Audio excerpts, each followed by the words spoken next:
Let's see now. Is hello, hello, hello. Can you tell me now? Do you hear me? I think it should be good now. Think it should be good now.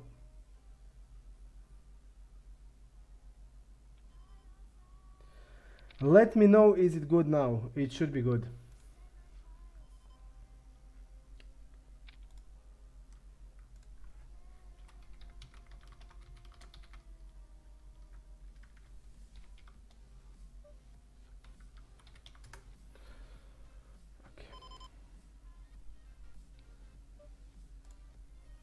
Okay. Let's see what happened in the previous hands. Okay.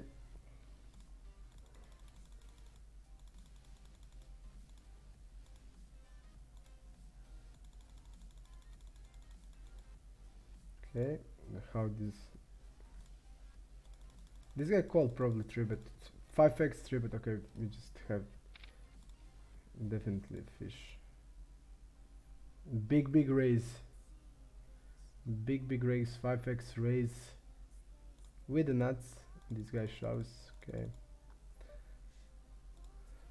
32% opening on the cutoff. This is usual range, so it should be around 30%. So probably a sample issue. We have fold. I'm gonna fold this. Just confirm it that the sound is good, so we can continue. Okay, let's see. This guy calls 3-bet, so really a big fish probably. This guy called 4s now. This is his call 4-bet range. Usually we see hands like ace-10 suited, jacks. He will probably have here wider range because this guy is cold calling and he can have anything. Basically he can have 7-8 off, 6-7 off, all that stuff. And this guy is also not 3-betting little.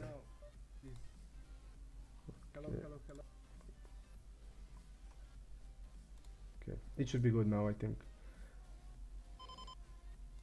This is not great against 4x.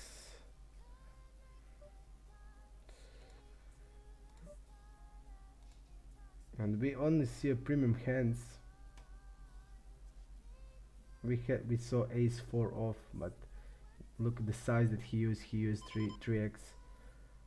I'm gonna fold 8s against the 4x, against a guy in these positions that I think he's a fish, and I don't think this is his 3-bet range. But you see he used big size with the hand like ace queen, so he's probably having hands like 10s plus ace queen and ace king, and against that range, against 4x, and he wasn't the full stack. I don't think that calling 8s is okay. 9s, I think it's call. 8s are occasional call, but against 4x, let's say around 7% is break-even call against 7%, but this guy maybe has even less than that, because I would say he probably has around 5 based on the hands that we saw. And basically he used with the ace queen lesser size. You see he used 2.5 to 9.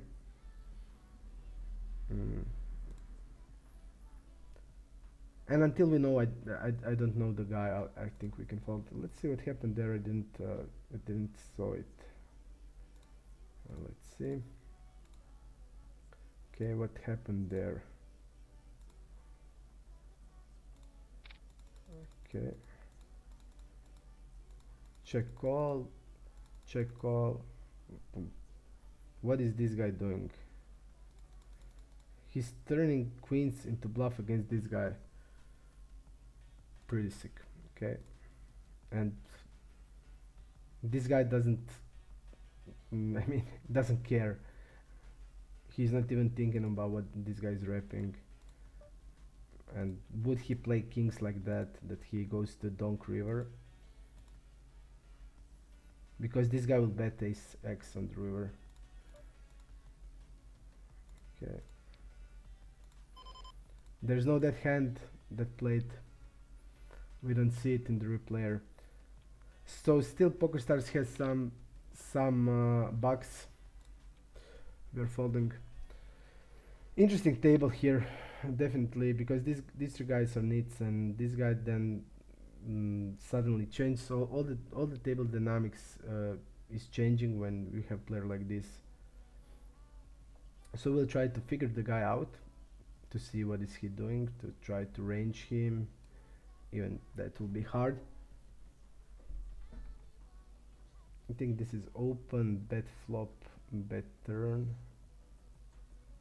Let me see if it was like that. I think it was. Yeah, it was multi-way. Okay.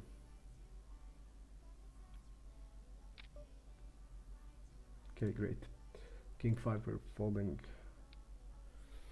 We are folding. This guy's pretty tight reg. On the nitty size, not bluffing. River aggression is really low, so when we go into the river pop-up, after betting, it's all value. There basically are not bluffs, any bluffs. We are tributing here. This guy opens around pretty tight, 17% on middle position. UTG 19, so it's pretty much, I think, sample issue. He should be opening around 22% to 24 on the middle position. He's 4-betting here. We are occasionally calling, occasionally shoving. Let's see. This guy likes to 4-bet a lot, so I'm gonna just go and jam it. We ran into the aces, which is not that great. I know this guy, he really likes to 4-bet and doesn't like to call a lot. 16% 4-bet range, but it's a small sample. We are basically sometimes shoving, sometimes calling with that hand. He folds a lot on 3-bet out of position. In position, he folds 54%. Called 6s here, called ace 4 suited. Okay. Our hand is a mix. We are calling, for example, queens, but ace king has ace king benefits mostly from shoving, and you are punishing a 4-bet range that is not balanced enough. And I see that a lot of these regs there on stars, they just over 4-bet, and they also use the hands that GTR is not using, hands like ace jack off, a lot of king queen off, because I tribet a lot, and then they don't like to call, because when they call they will be in tough spots a lot, and they just go with the 4-bet. Ace king is mix of a jam, and I'd mostly like call 20 to 30%. Rich Fish, where are you, man? Didn't see you a lot.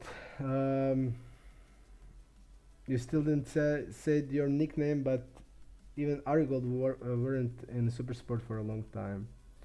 Thanks for wishing me good luck. Let's try to play good today. We're gonna call 3-4-6. Small blind should be having a check range on this board against a big blind that calls wider. We're gonna fold turn. Let's see what was the board with the ace king. Yeah, we would get way easily on the flop. We would float the flop, of course. On the turn, I think this guy is, look at his double barrel range. His double barrel range, you see here, it's king jack is easy bet on the turn, but he's double barreling rarely. So when he would double barrel on that board, I think that ace king would be easy fold. This is a 4-bet pop-up to see. Basically he's under c-betting even in a 4-bet pot, so he would, if he would bet the turn, we would easily fold if we would call the 4-bet with ace king. Interesting size here, 1/4 block bet on the river. Suddenly dynamics will be changing because it will be a lot of call 4-bets with the wider range. When we have a player like this, everything changes. Complete table dynamics change, and you need to take that into account. We are falling 6-7. This guy is leaving this table, pretty insane.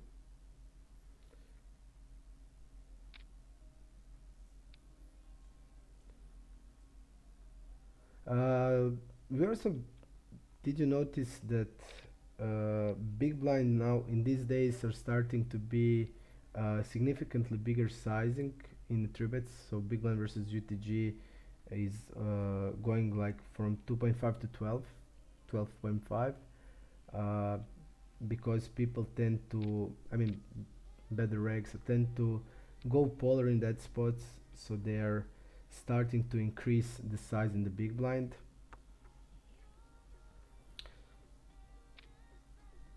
It's also interesting strategy because it has sense, but also it's vulnerable on the 4-bets, and especially against small 4-bets, because when you're polarized and you're, for example, 3-bet big blind versus UTG with the king 7 suited, even when the guy 4-bets you 2x, you just can't call. So it has pro and cons with that strategy. Rich Fizz was on vacation. I was also on vacation, and I did get back, and I played with last few days, and it was going really well. I played in the same level that I played before the vacation, so I really feel good, and I feel even good today. So I will try to range them and talk about the range, because everything in poker is in the range. Everything is in the range. All the solvers function on the range versus range interaction, all of them. So I noticed that a lot time ago, even before like 6-7 years, I noticed that everything is in the range, and the range dictates your strategy basically. If you have range advantage, you can sieve it a lot. You can mix sizes, you can go small size, you can go orbit size. Basically, range gives you power in every spot, and range versus range interaction is everything in poker. So I think, and people don't talk about that, and everything is there. So there is a million spots in solvers that I didn't go through, but just based on range versus range interaction, I'll be quite accurate in those spots. Pretty sick hand here also. You see, things like this will going a lot.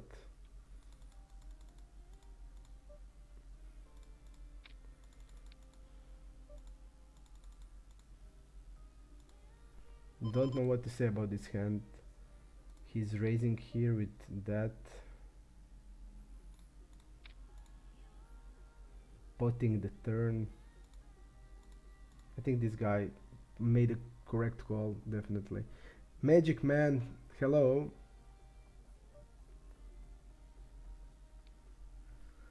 Okay, we're just gonna go with the 3-bet. I think he played good because he knows that this guy is full of shit basically. What is he raising here and then potting the turn with? Rich Fish, I didn't clean up Arigold, man. I just can't take credit. Somebody else did. But it's definitely more fun to play when he's there. definitely. He also brings a lot of this into the table. So when you have a player that is willing to give stuff like this, everything changes and the game is really interesting. Uh, Usually on this ace deuce deuce, we're gonna bet range, uh, but it's a little bit different when the guy has hands like, for example, all ace x of hands. Then basically you just want to check a lot on this, but having 8-10, basically we just want to bet. And I mean he will also float here probably, just based on the way he's playing. I think he would call their hands like 10 jack or queen jack also. Just he lost the pot there. He would probably float everything, but still our hand I think is okay to bet the flop and to continue also on the turns. Some turns, hence turns like broadways. But basically if we are betting the turn, I don't think we can just, because this guy will, for example, call any pocket pair on the flop and on the turn. So there's no lot of sense to be, for example, betting the turn and checking the river, because if he called the flop there, he's having something that he will not fold, generally speaking. How this type of players play. So if he called there with the king queen, he will not fold the turn. Especially when he lost all in previous hand. So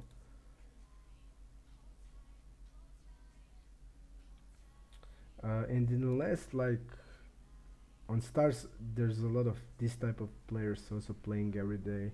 I also played yesterday and the day before with the players like 80, 40, big aggressive fishes, and they were like having 500, 600 blinds.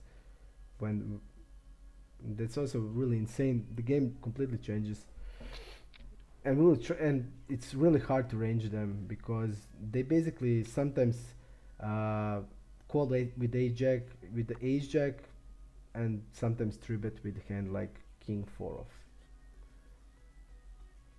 Then you see calling 3-bets with hands like 6-7 off, stuff like that. Stoked Fish is saying something on probably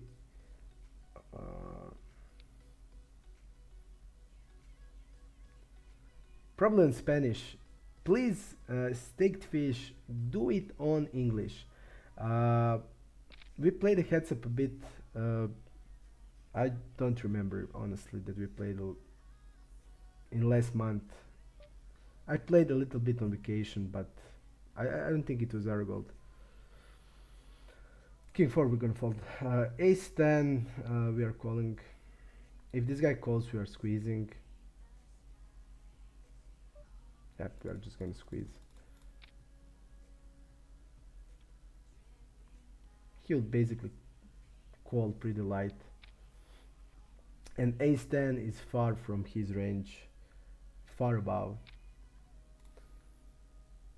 Okay, 2.3 open.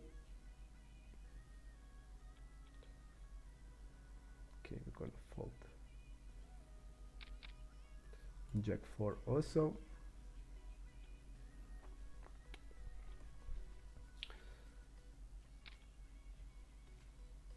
Now he's going to X, you know.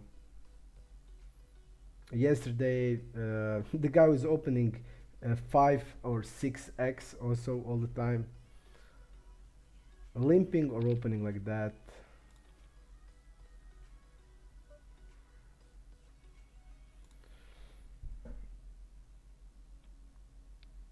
And this guy is also enormously tight guy.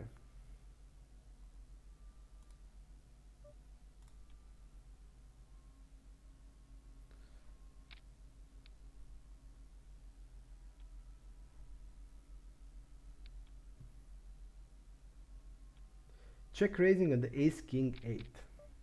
That shouldn't be happening a lot because big blind should be 3-betting 8s plus always, so he doesn't have any set in the range, he doesn't have any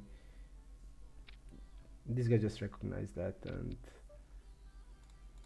when you don't have any value hands, how can you check raise? Because he's kept to max of the ace 8, and ace 8 is losing to his value range heavily. So this guy nicely recognized it, so we are betting here. King deuce deuce, pretty hard to flop a lot. This guy has around like 12 to 14% of the top pairs, and everything else is low pocket pairs, and basically everything is air. So this board, he doesn't have almost nothing all the time, and you can just bet whole range on this type of boards, because he's calling king 10 around half of it. So he has king jack and king queen as his best king x hands, and everything else is like suited kings, but that's are like hands like king 3 suited plus, and that's it. All of that's like 3s to 8s, so a lot of pocket pairs that you can attack because your range is so strong. And we're gonna 4-bet this. Yep, I'm gonna just go with the 4-bet. It's a half 4-bet. It's calling also. I'm gonna 4-bet this combination.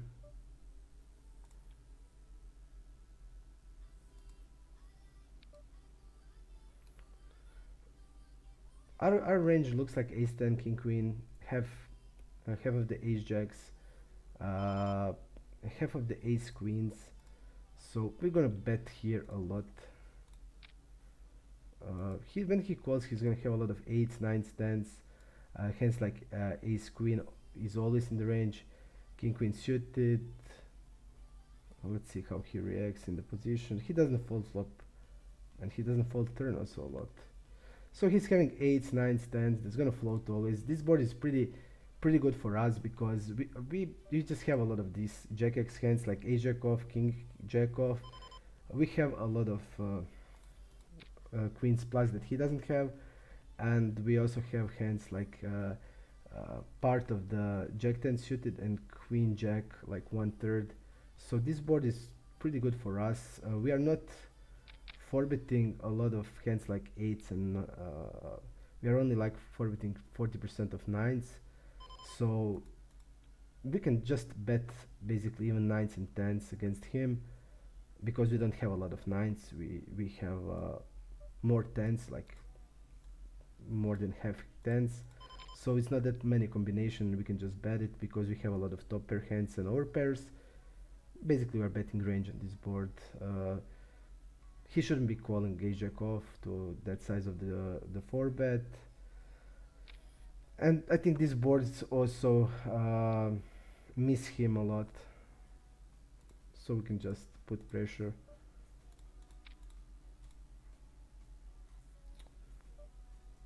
Okay, let's see this guy. He's calling pocket pairs, and he's not a floaty guy, so he'll call like pocket pairs. Don't have a lot of 6x hands. I'll go with 1/3 again. I think it's okay. He still has a lot of hands that we can fold on the river, and I think by doing this we can just bet wider range. We can bet hands like queen jack for protection, and when we bet 1/4, he's also check raise some flushes. Against UTG will not do it.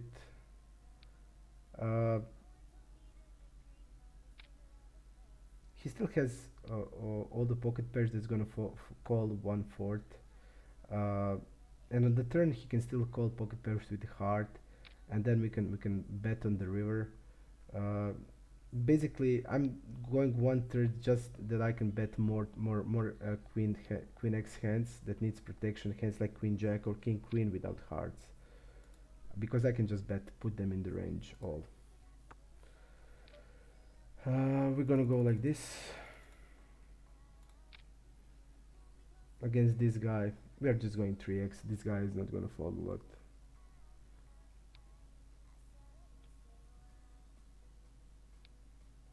and he's using this small size.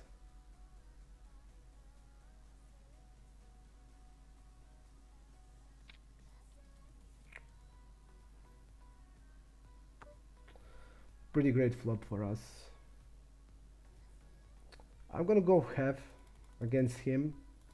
Our jacks still need protection a lot, and I think we just want to jam on the turn. So I'll go with the half pot. Usually I will go 1/4 against the reg, but against him he will call more hands than he should be calling. So, and jacks needs protection. Hands like 9s, 10s and jacks benefit from protection.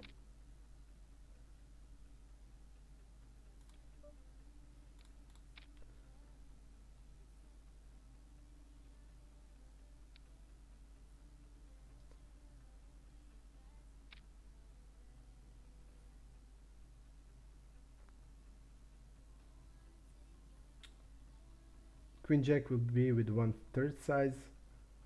This guy folds 50%, so on this board we can mix even overbet size because it's really great for us. He should be 3-betting ace-10 suited, and also he should be always 3-betting 10s plus. So we have a significant range advantage, and we basically can do whatever we want. We can go 1/3, which I prefer in this spot, because this guy folds 48%. When he folds like that, that indicates that he's gonna fold more than he should be folding. He will fold hands like 4s, 5s probably on this board, and when you do this, if you just go with the bigger size, then you're basically going in his way, because he can just then overfold, and he's already overfolding, so there is no sense in turning into the going with bigger against him, because then his strategy is basically good against you, because you're just allowing him to overfold. Even 1/4 is okay. Okay, let's see.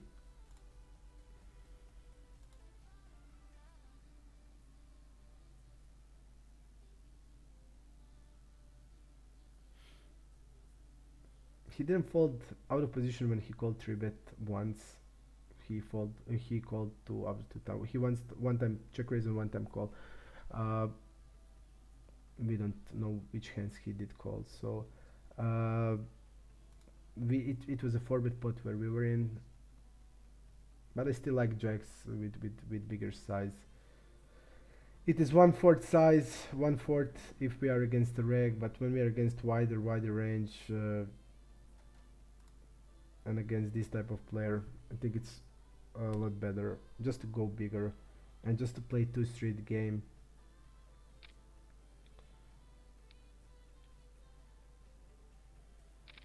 King 9, I'm gonna fold.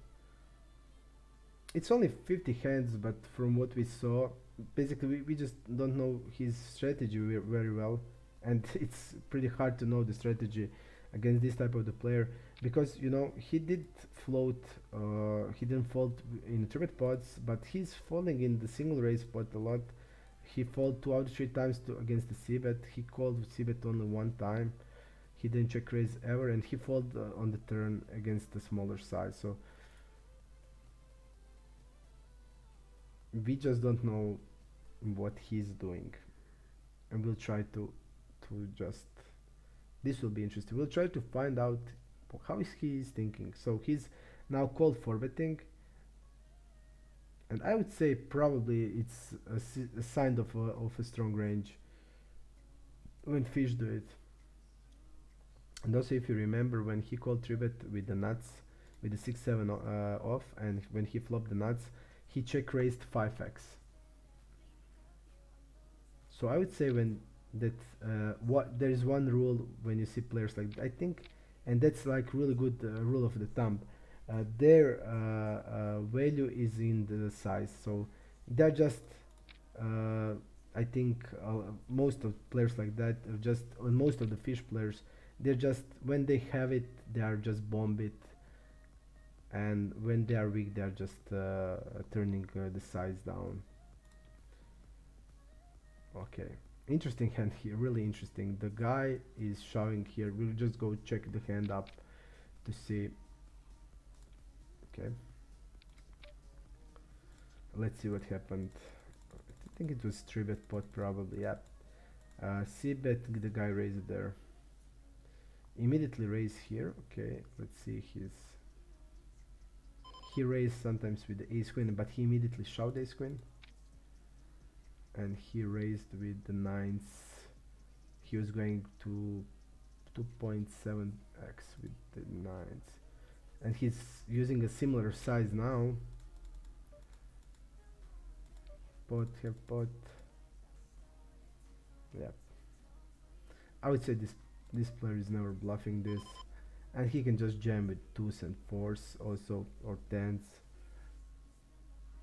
I'm gonna check the 9s. So we're gonna go with the delay. What is this guy calling? I want to know.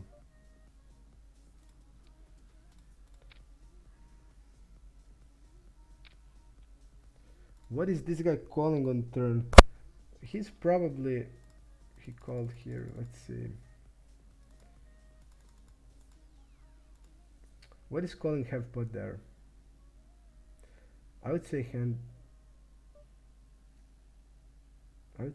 like jacks, queens, kings with the spade, hands like ace, king with the king of spade. And this guy would maybe even fold the ace king with the king of spade on the river.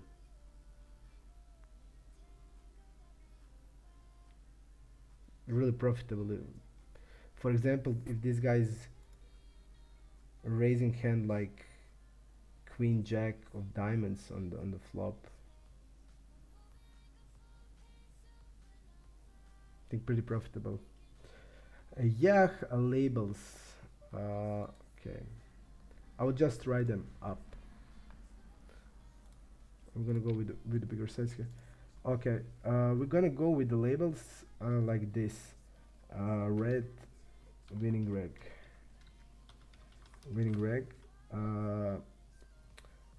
green, fish, blue, weak reg,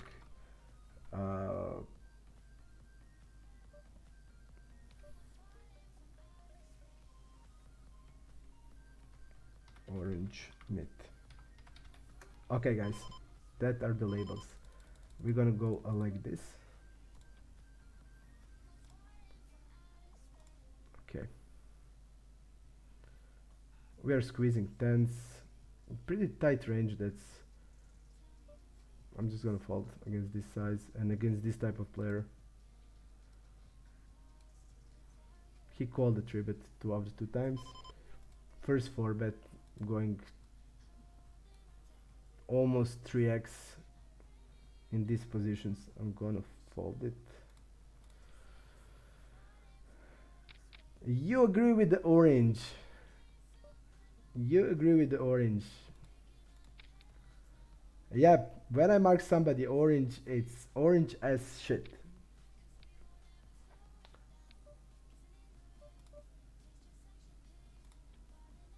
It's orange as it can be. This guy is insanely tight. And this guy also. We're gonna go with the jack 10. I think we can open it also. King 3, we're gonna just go fold. We will also talk about the range in the hands that we are not playing. I think it's also really good exercise when you're just speaking about range in the spots that you're not playing. It's really good exercise, especially when we're playing 2 tables. We can just do it. For example, let's see this board 9, 3, 7. Also a board that button has range advantage on and can bet aggressively because all the Broadway hands can just be bet. Okay. And the big blind should be 3-betting 7s plus. That's also then he basically only have 3s. And then he doesn't have 7-9 off in the range, so it doesn't have any 2 pair off in the range, and basically he's missing this board really often. And when stuff like that happens, then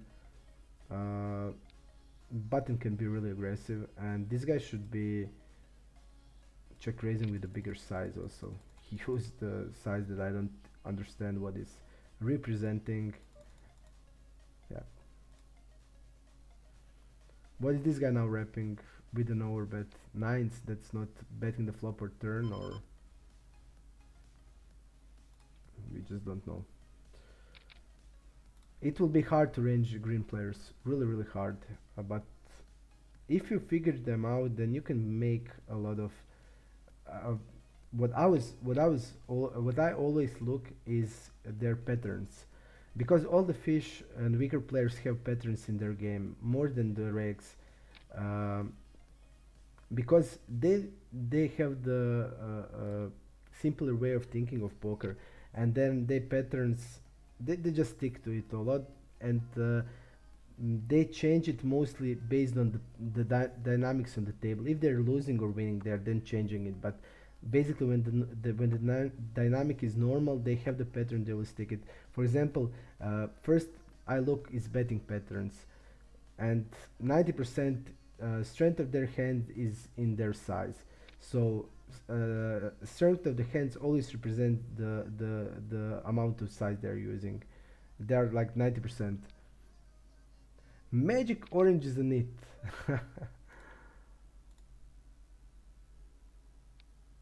I think that Rich Fish played with him on the Super Sport. It's only explanation, and Magic probably gave some scars. What do you think of Rich Fish? Is that true? Yeah, Magic is also really good tournament player. He's playing tournaments really crazy good. He has insane win rate on low stakes, so he's really good tournament player. Cash, I would say he's passive, a little bit passive in the cash games, but in tournaments he's doing really great. Interesting spot here, multi-way pot. We're just going to see this because this is something that shouldn't be using this size in this spot ever, so I'll just try to see what's going on here. Okay, he called. Yeah, he's stabbing with this size, which he should be using smaller size, but half pot I think it's okay. And now he's potting on the ace. So basically he's repping fives and nines, and hand like ace queen, which I don't think will bet the pot on the turn when you have the two top pairs. But this guy just has fives there, I would say always. The only bluff I saw from him was let's see. Yeah, it's all small pots, but in like bigger pots, the bluff that I see from him, yeah, because all the small pots where he bet, but in the bigger pots or in the hands like where in the spot like multi-way pots, I didn't see it ever. This is the multi-way pop-up. Yep, he's using, and he's pretty tight in the multi-ways, folding a lot, not c-betting that much, 90% out of position. Again, it will be hard to range the guy. Usually a lot of pocket pairs are involved when you, but the guy is playing 56 36. He can have hand like 9-10 suited, king 10 suited. He can have all this stuff.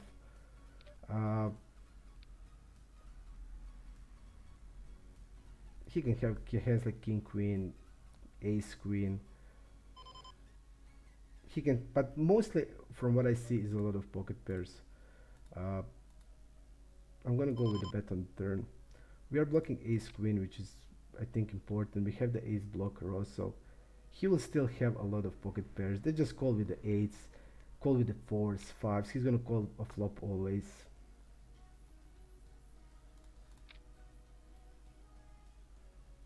The question is here because we don't know. We just have to know. We just have to shove. We have all the ace kings that's gonna play like this. It's not great that we have the ace of spade, but I think we just have to shove there. And we are against queens. Nothing we can do. You just can't range the green, guys. But I think we just have to shove, basically. There's no way I can just check on the king. The 6 is also there, so basically we are losing against 7s. And when he calls the turn, he can still, we don't know what type of the fish he is. Is he gonna like fold 8s in this spot? You know, we just don't know. Is he gonna fold 8s? Is he gonna fold 9s? Is he gonna fold 4s and 5s? We just don't know. He's playing 54 34, 55 30, 34, so I'm just playing like I gave him the range I usually see type of this type of players have, and they usually have range like a lot of pocket pairs, a lot of Broadway hands, and still, I mean, if he's having hand like queen jack on the turn and we just jam the river when it's like 3/4 of the pot, we just don't know how he will react. If he's gonna just call, okay, snap call queen jack and expect we have ace 10 off, I don't know. But basically I think that based on my experience of the players, I think at their range, because he shouldn't be having any call range at all, especially having queens there. I think queens are easy called 4-bet always. I just gave him the range we usually see, and there's a lot of like hands that I mention.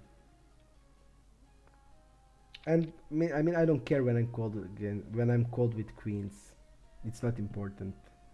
I want to see what he would do. If I was called with hands like 8s, then okay, I would say okay, maybe we shouldn't do it. But having the ace 10 there and having the significant range advantage basically, and on the turn blocking the ace queen, I think it's most important. We have also spade blocker that I think it's also okay, because we want to push a lot of hands like 8s 9s and 4s 5s. We want to just fold that hands up, and I think on the king we will be able to do it, because basically our bluffs would be a lot of ace kings, because with the ace king you're blocking ace queen and the king queen, and I think it's far better bluff than ace 10. Also, hands like king jack suited I think has a lot of sense to be betting the turn, and we're gonna always shove those hands in the river, so king is always a shove. But when he's having a queens, he doesn't need to worry.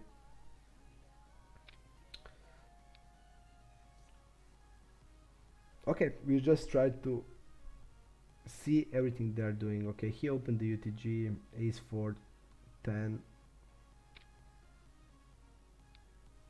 We'll try to see how he plays to be able to range them, but it will be tough to range this type of players. I mean, I would say that he doesn't have queens ever, especially because he did 3-bet a lot in 43 hands, and suddenly he's calling 3-bet with the queens.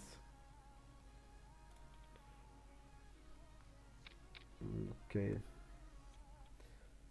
queen 7, nothing. This is big blind, this is button versus big blind. Okay, also a board where you want to use a bigger size. You don't want to bet 1/3 on this type of the boards. Also, big blind doesn't have a lot of 6x hands. He doesn't have any 6 off hand except the ace 6 off. So basically,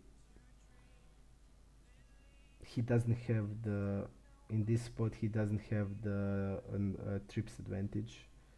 They are basically 50-50 in the type of trips. He has 7s that big blind shouldn't be having, and a lot of overpairs, so he still have a range advantage, and the button can be aggressive. Big blind should be check raising also a lot, because putting money in with trips immediately is really tempting. So immediately called. My range, big blind versus small blind, is pretty polar range. So I have hands like ace 8 10 off, hand like jack 9 off, hand like jack 8 off. So this board hits me really good, my polarized range. So I will be just be betting here. He's calling also really high.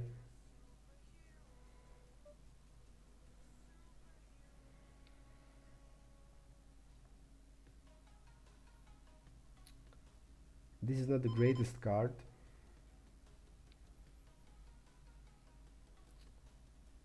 Because we don't have a lot of 10x hands. I'm just thinking about my range, and we don't have ace 10 off in the range. We don't have any off 10 in the range except 10s that we can bet the flop. So this turn is really bad for me and really good for him, because he will have more 10x that I'm gonna have, more 10x that's gonna call the flop. We just have to check it.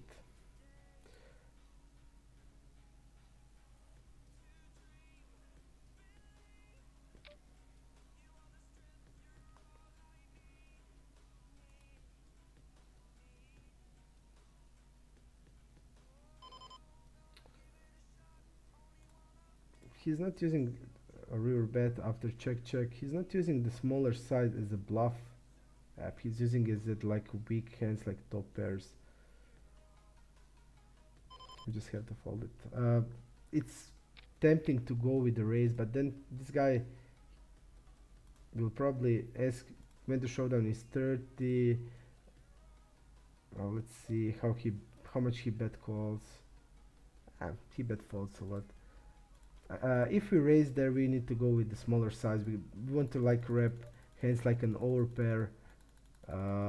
That's now raising. I would go like 15, but I think we rep, because maybe he will think, okay, is this guy gonna go with the raise with an overpair, or he's only repping a trips. He's only repping a straight. So I didn't want to do it. Turn is really bad for our range. Our polar range doesn't have a lot of 10x hands, that's the problem.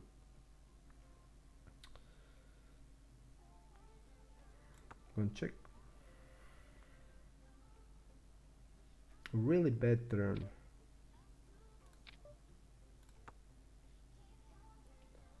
Steps with a small size.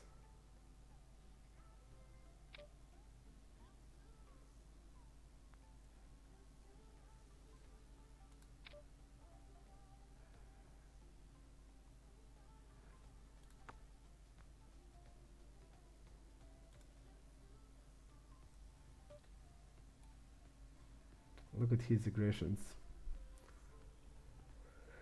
I don't think we want to turn the kings into bluff with the bluff raise. I think we want to do it with hands like tens, and because it's far better to block ace 10 than with ace king that he doesn't have. So I don't think we are good when the fish plays like this. If he's having aggression like 30, then okay, then we can maybe think he's betting a hand like queen x, but he's not betting queen x.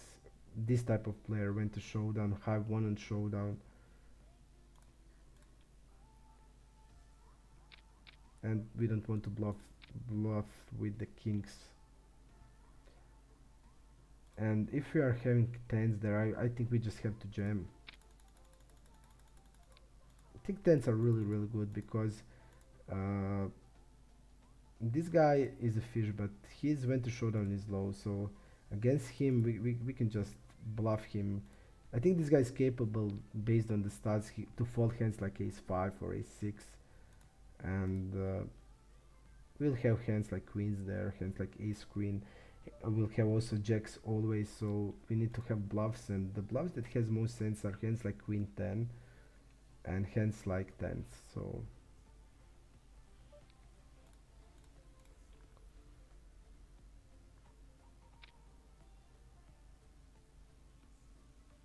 oh, Let's see, button versus big blind.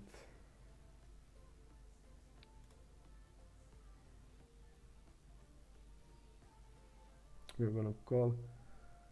Okay. Enormous range advantage on the button. We just can't check raise this flop ever. Because I don't have nines, I don't have ace jack in the range. So we're just gonna go with the passive line in this spot. Double barrel this guy is pretty narrow and doesn't double barrel, but he's gonna check here with hands like ace queen. Yeah, he's gonna check with ace queen. Just gonna go with the defensive bet, 1/4.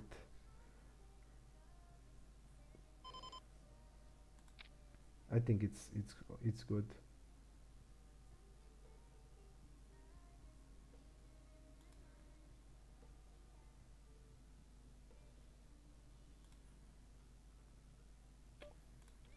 Defensive bet is the best play on the river. I think also going with the defensive bet with the hands like some not flush hands like ace x of spades, just because when we bet like that small, he needs to raise hands like ace queen and ace 10.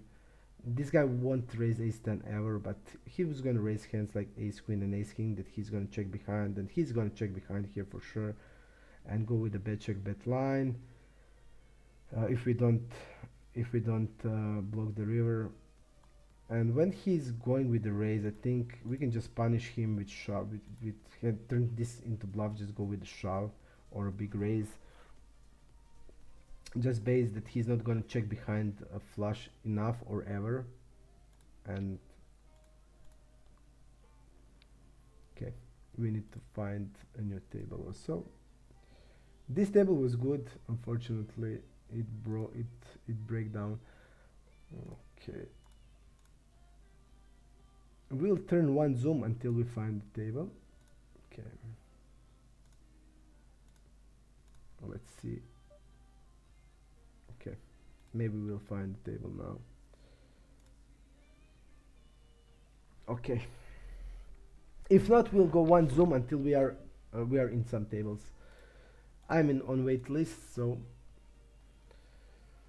king queen 3 max, nice hand, really strong through a. We are going to 3-bet this hand against button, against basically everything. We'll go with the bigger size, big blind versus button, because we are really polarized, button versus big blind, so bigger size is also really good.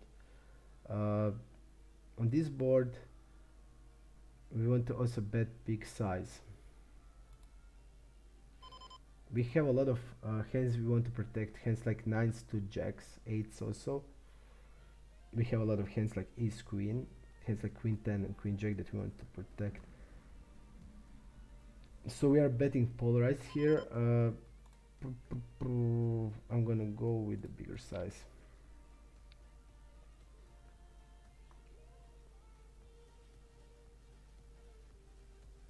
I think the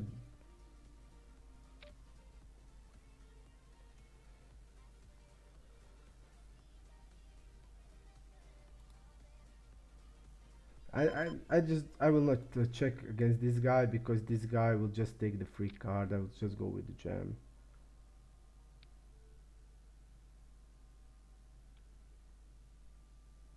He's low aggression. He's just gonna check behind a draw. Okay.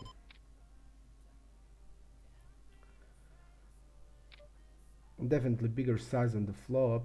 We are really polarized. Just based on our range, we are betting like 30 to 40% on the flop. Okay. And when we are really polarized, we are just using a bigger size. He should be really checking a lot of on the king 3-6, small blind versus big blind. Okay, I'm just gonna go with the raise immediately here.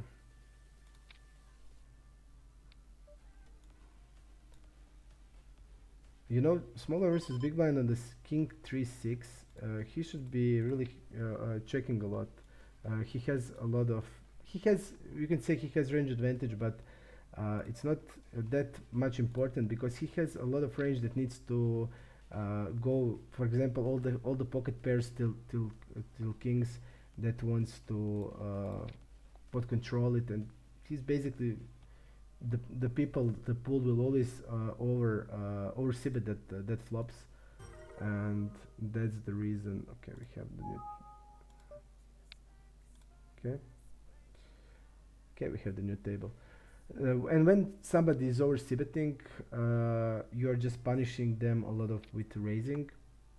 And I think that this guy would like bet probably he will use his small blind versus big blind. He's sibetting 70%, so he will probably bet the range in the spot where he should be betting 30 to 40%.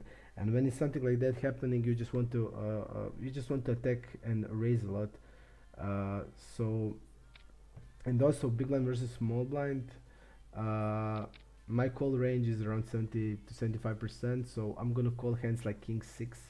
I'm gonna so I will have 3s, 6s, king 6. So I have a lot of value hands, and if we use that 2 to 1 bluff to value raising range, we just have to have a lot of bluffs, and especially when he's over c-betting in a spot. So we will want to also have more bluffs, and we want to also have the hands like king jack in the raising range, hands like king 10 sometimes, king jack, and we have also half of the king queen in the small blind, in the big blind versus small blind. So king queen and king jack are also raising because he's over c-betting a spot that he should be a lot of checking, so he will put there a lot of middle strength hands that shouldn't be there, and you just want to attack immediately when somebody is making that big of the mistakes. You just want to attack it, and a lot of overbets on the turn. So what you want to use as a bluff. So what is our value range? Our value range is like sets and the 2 pairs, so our bluff range needs to be around this type of hands. So if we are value raising hands like 3s and 6s, we want to also have the blocker place like hands like 3x as a raising position bluff, and hands like mostly hands like that bottom set.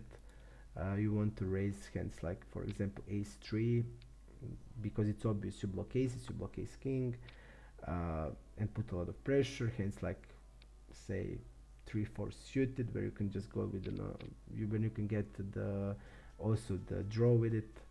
And basically you are bluffing with the hands that are in your value range. So if your value range is mostly around sets, then your bluffs needs to be around those hands also. Also you can we are raising also hand like king queen, so you can just mix it's also sometimes hand like queen jack that is blocking king queen and king jack, and this is usually a call, but against the 3.3x and against the range that is 12%, and against us is 0%, we can just fold it. Yeah, that's basically it. And you know, it's also significant when somebody's for example c-betting 60% and he should be c-betting 30%. That's like really enormous difference.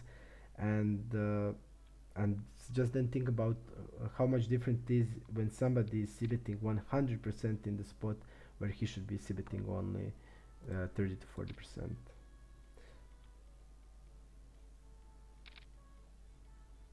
Okay. Interesting hand here. This is probably a 3-bet pot, check raise.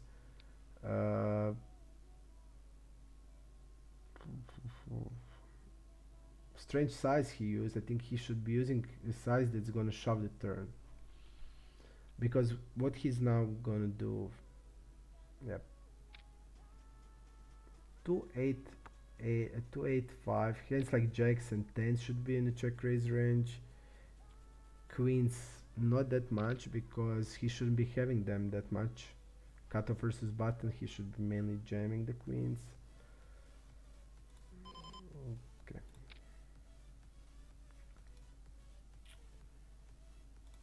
7-8 is a good check raise. You want to mix also top pair hands, and 7-8 has a lot of sense because it can also turn an open-ender hand. and it needs a lot of protection also. On the jack he just stopped. Okay, I had to strip it, but he check raised, which is good play. He used a little bit smaller size, which is also okay. We're gonna go 1/3 on this board. It's usually a lot of checking, like 30 to 40% only is a bet. We're gonna go with the bet, but we should be checking really a lot against the fish player. But blocking hands like 7-8 is not that bad. 7-8, 7-9. He can also. He's just gonna go with the bet on turn.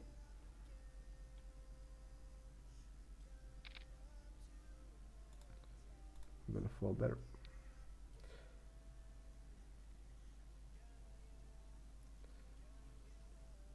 Okay. King 9, we're just gonna go with the fold. I didn't play with this guy.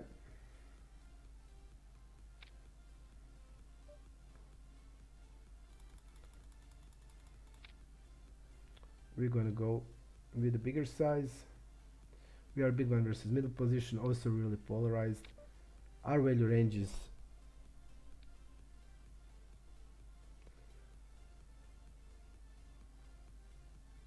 jacks are always a bet, but this is not the greatest board because I'd say that his calling range is like 5s plus. I'm gonna go with the pot bet. But our bluffs here are like hands like we have hands like king 7 suited, king 8, king 9, king 6 suited, queen 8 suited, part of jack 8 suited. So we're gonna have bluffs in this spot. And also our polar range, hands like king 9 suited is also part of it. So we basically have 20% of king 6 suited to king 9 suited as 3-bet bluffs. We have 20% hands like queen 7 to queen 9 suited. We have also hands like jack 7 to jack 9 suited. We have part of the 8 to 10 suited, also 20%. And all these hands wants to basically bet. We are betting quite often this board because it hits also our polar type of hands, because jack 8 suited has a gut shot, queen 8 suited has a backdoors, we have king 9 suited, we have part of the ace 9 suited, we have all the 10s, jacks, queens, kings and aces, we also have some 9s. So this board is like really good for us. We are calling half of the ace queen, so basically we don't have many overcards except suited broadways. So this board is basically crushing us. I did use a bigger size because it should be like jacks should be in the pot size. Jacks really need much protection and we just have to bet it. Okay, we're gonna call there. We're gonna go with the 4-bet here. 24 and 5.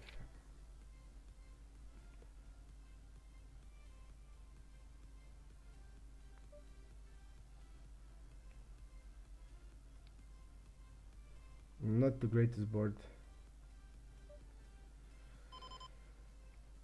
Not the greatest board. We're gonna go here with the 1/3 size.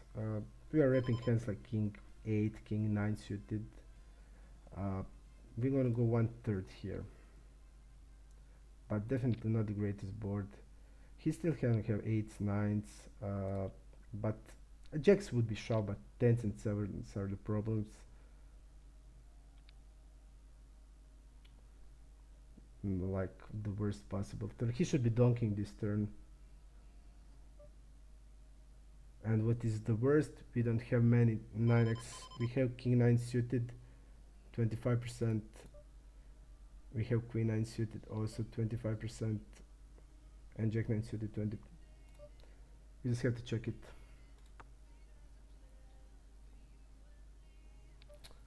Yeah, this is really bad.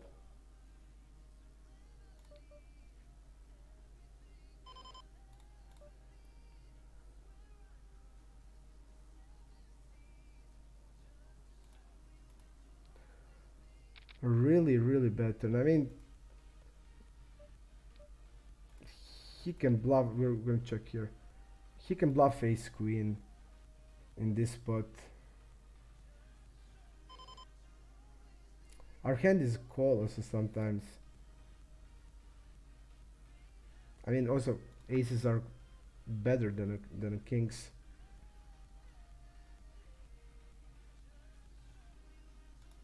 Yep.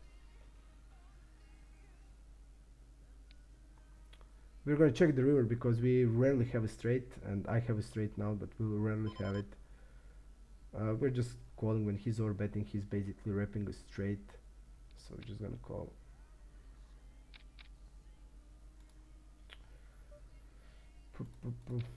Really bad turn. Real bad turn. Real bad turn. But basically he's repping 8s and 9s in this spot. We are blocking king queen, and it's basically all king queens that we are blocking, because king queens of hearts won't just call basically here.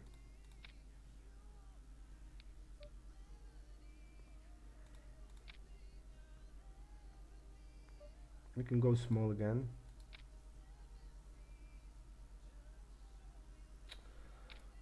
Yep, this is we're checking the river here. We're not gonna bluff with the middle pair, because he's gonna still have hands like 4s, 5s. He's gonna have worst 6x hands.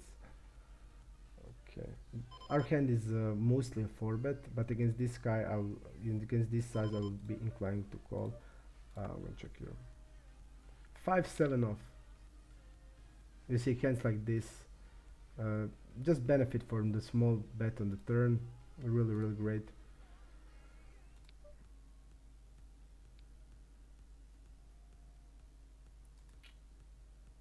I think I'm gonna go with the check raise here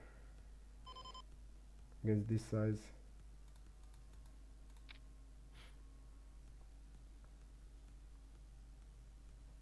At his betting range, he's 3-betting around. He's 3-betting us 70%.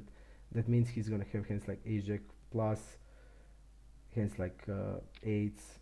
So ace queen there, I think against that small of size should be calling or check raising decent amount of the time. So tough spot, really tough spot. And also here, like, the guy just called with a 5-7 off. Is that for real? Small bet versus button. You see, like, this small bet is great, really great. On the river we are not bluffing now, because if he's having 5-7, he's gonna have a lot of worst 6s.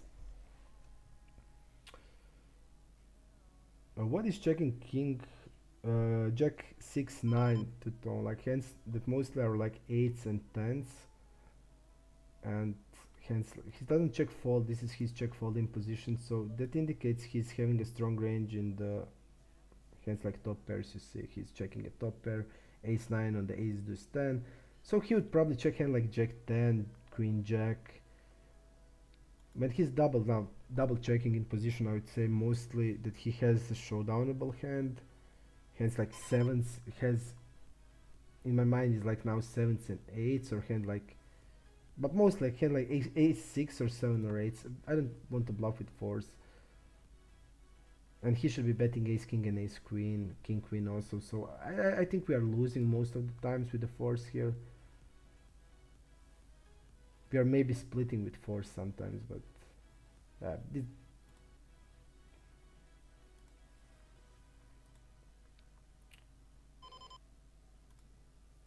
I think all his bluffs would be on the flop. So when he goes here, I would say that he has that 7s or 8s most of the time.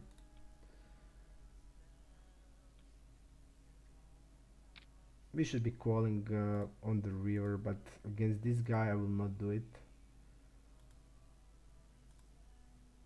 Let's see after the check turn. You see, look at this. This is the when the turn goes check. So this guy is aware, and he's just having, he only bluffed with the ace queen there, and he used the orbit size. But normal size, he's always middle pair, hand like ace 2 pair in that line, because he's gonna just bluff the bluffs on the flop. if he's having hand like a king queen, he's gonna bet it on the flop. He's not gonna go with check check check check, and now I'm gonna bet the king queen. He's not gonna do it. Hands like 7 8 queen 10. It's all bet the flop. Spades, and he's not gonna turn. If he checked ace king, which he shouldn't be checking a lot, if he checked it, he's not gonna now go with the bet on the river. And I would call against a player that's like having a low c-bet, really low c-bet, but also low delay c-bet. Then it indicates that he's gonna have a lot of range on the river. Then my fours are call, but again, this type of the player, no, I don't think so.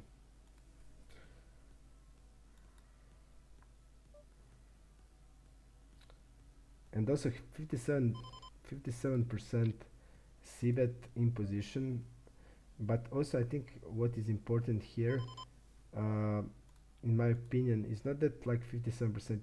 It's important is the board structure, and the board structure is like jack 9, jack 9 3, or jack 9. What is jack 9? So he's like bluffs jack 9 6. So his bluffs would be in a betting range. You know, there's okay. We're gonna go bet. This board we should be checking heavily. Again, turn we don't have a lot of forex, and this guy probably calls ace 4 off, and we don't have it in the range. All of these, I mean, I'm just gonna go with check.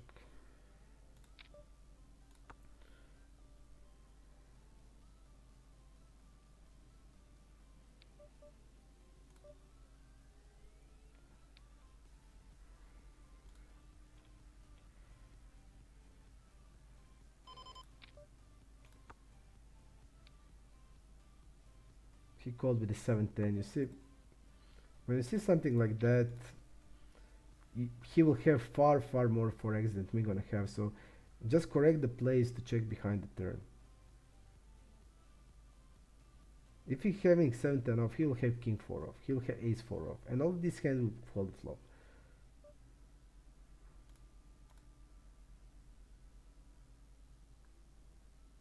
Also usually I mean, when we bet like this, we just have to call it, and we don't know the guy. And what is he wrapping hand, like 9s or 10s? I don't, or like why would he check behind turn with the 7x? I'm not sure. But when we bet like this, we just need to protect it, and we don't know the guy, so I just can't fold it. He checked behind with the 7x, which doesn't have a lot of sense, but I guess is okay. We don't know the guy, and usually when they raise, they have it, but he's wrapping narrow also. He's basically wrapping a 7x. They check behind the turn, and basically we don't know him, and we just will bet here hands also like 4s and 5s, and 6s will just bet it with like 1/4 basically, or 1/3. He's opening UTG with the 7-10.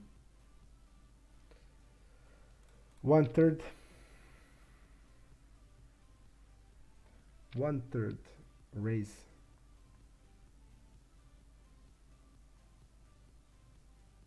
Also something that shouldn't be happening.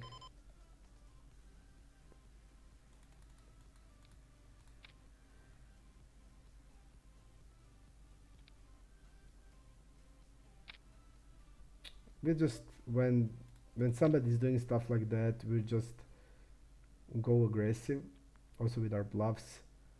Basically he has significant range disadvantage.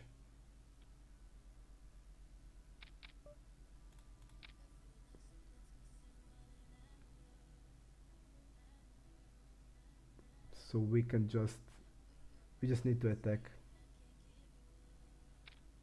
I don't know the guy. Our hand is called the flop always. Call the pre-flop.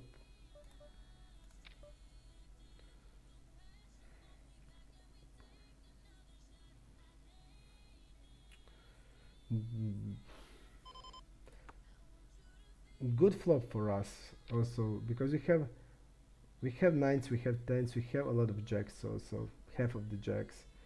We don't have king queen off, and I don't know, is he three betting king queen off? Also, that's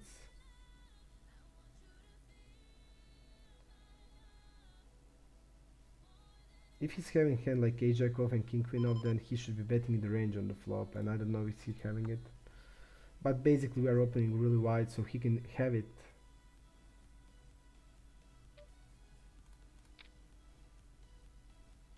We are folding the turn definitely here, because even his bluffs that he should be bluffing are hands like queen 10 and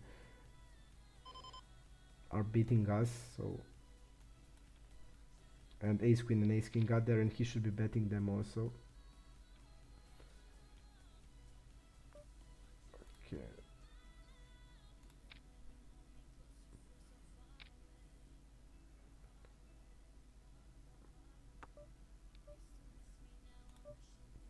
Again, probably a fish, so it's hard to range them. I don't know how much he has in the range. If he's having like this guy opened the UTG with 7-10, so it's hard to range them. Is he having hands like fours, fives, sixes here that's gonna call the flop?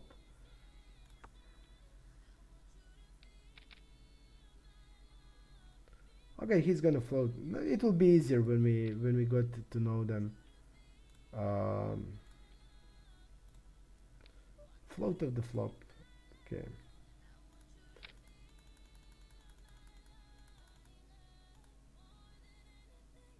And he didn't bet the river. Okay.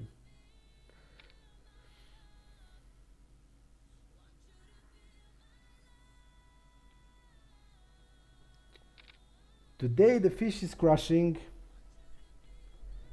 but we will get to know them. We just need the time, enough time to get to know them. And that guy that had queens also sick play, but he did leave the table. That called the tribute with queens. Pretty insane play. Okay, we want to open this. I will want to see what's happening here.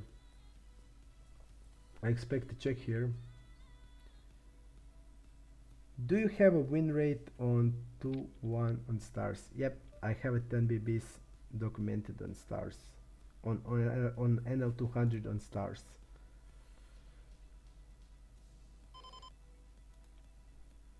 On almost 300k hands.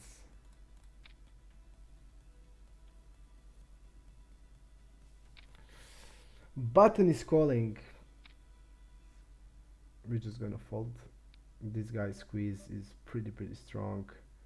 8% all premiums against us is 2.4.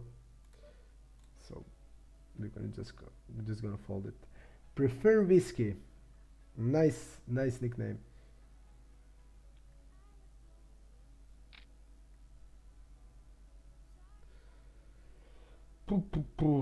So the guy folded immediately. Okay. We are calling queen 8. Oh, no, we're gonna fold. Let's see here. Really, today interesting tables. Basically, there are no good regs today on tables. And there is no anarchy or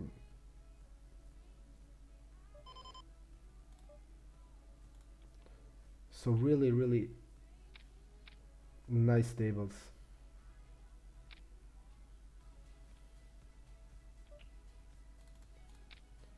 This guy is also really tight.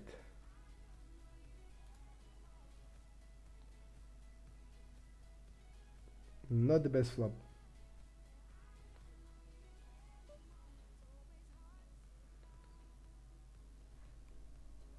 We're just gonna go 1/4.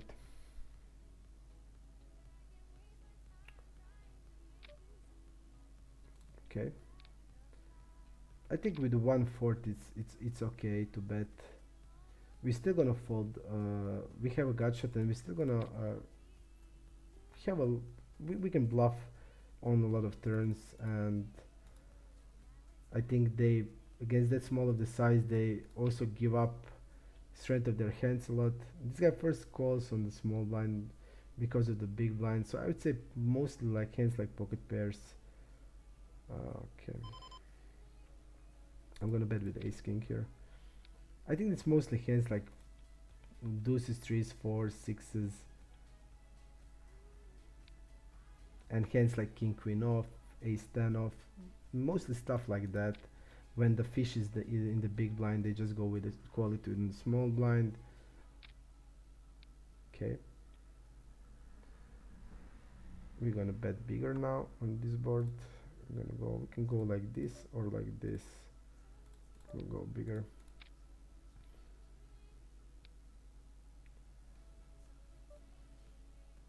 We are betting the turn. Ace deuce got there in 6-7. He probably has, we don't know if he's having, but we saw it today. People call three bet with the king 7, with the 6-7 off, so we're just gonna bet the turn. We're gonna call there. Pretty bad river, because this guy will have ace 3, ace 5, ace 4. He's gonna have all of those hands.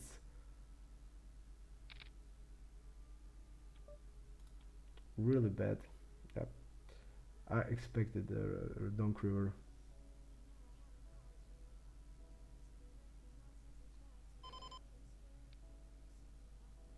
Yep.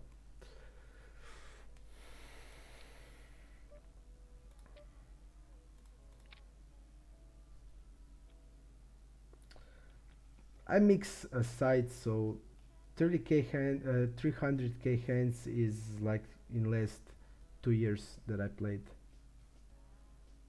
You know, random username logic. Who are the best tracks in your opinion? From my head, I would say Anarchy is one of the better ones.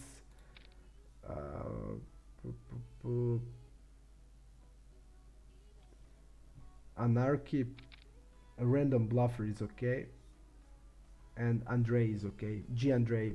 That's all from my head. The three that I think are the best. How do you like IKEA Marcus chair? I need a new chair. I was looking at one just like yours. I adore it. It's really really good. So I would recommend it. It's really cheap and really great. And I have him 7 years or 6 or 7 years, and I will not change it. So go, prefer whiskey. Go with Marcus. Real good chair.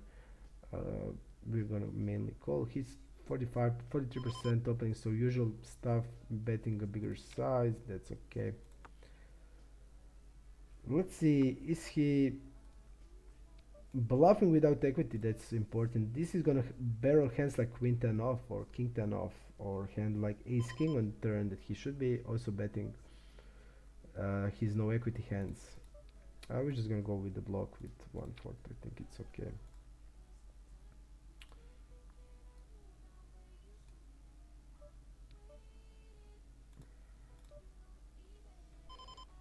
This guy will not check behind any flush, so I think we have, when we bet that block bet, we're just gonna defend it really a lot.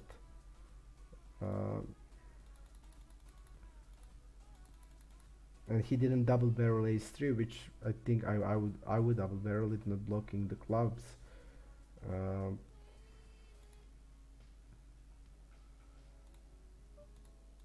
Yeah, we're just gonna go with a call here. Our betting range will be, because when he check behinds on the turn,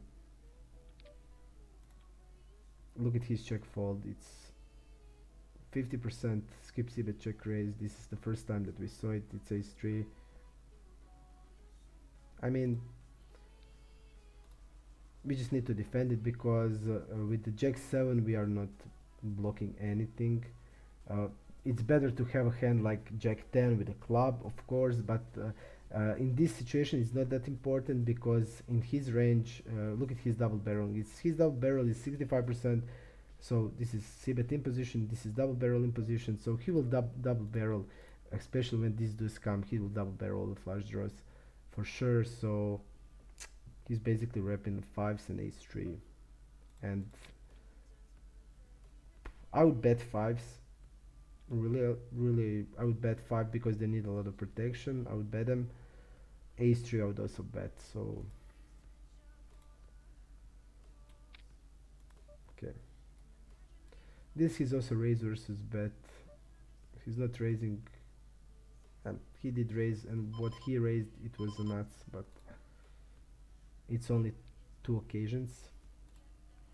I'm gonna go with the bigger size here.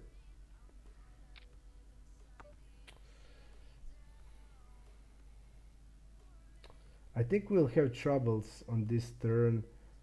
He has ace queen also in the range. He has ace jack, and now queen jack, king jack. All of these hands will not fold the turn, so we need to go with this like normal size and bet the river basically always. It's just the things we just have to play it. I mean, he's having a king queen off in the range. He's not 3-betting king queen off, so he will have all the straights. He's gonna have all the straights. He's gonna 3-bet king queen suited. We're gonna have king queen suited. So we have 4 combination more of straights than he's gonna have. We will have all the ace jacks that he's not gonna have, because he will 3-bet some ace jack suited always, and some ace jack suited are also 3-bet as a bluff, not really often, but sometimes. So we'll have more ace jack and more king queens. We have the aces also always that he's not gonna have. We have all the tens that he's not gonna have. So we have the range advantage, and we can bet more. But I think if we double barrel this, we just have to triple it, because we are betting ace queen and ace king also always with this size on the turn. And he's gonna have pair plus draw, like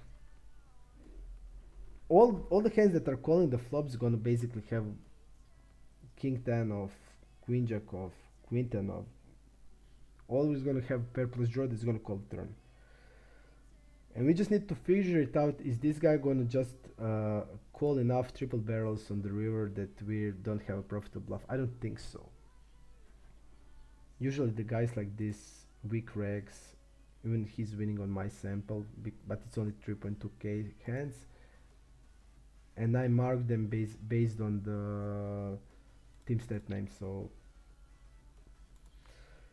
okay, that's basically it. We have this still the range advantage in the turn, so I'm gonna bet with the 7-8. Removal is not that great, but we're gonna bet. We have the equity still. We can still get the best hand, so I think it's fine.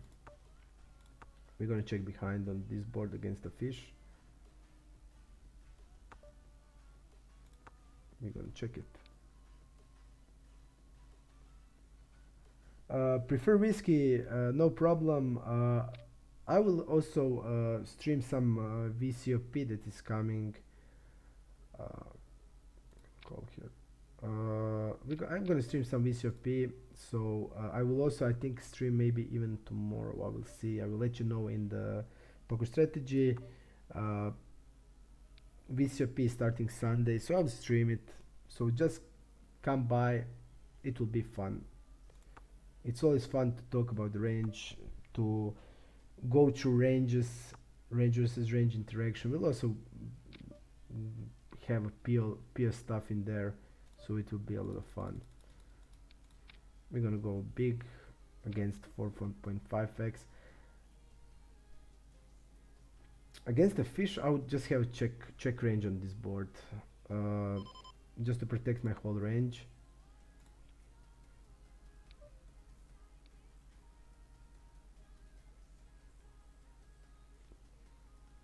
And pretty tight fish.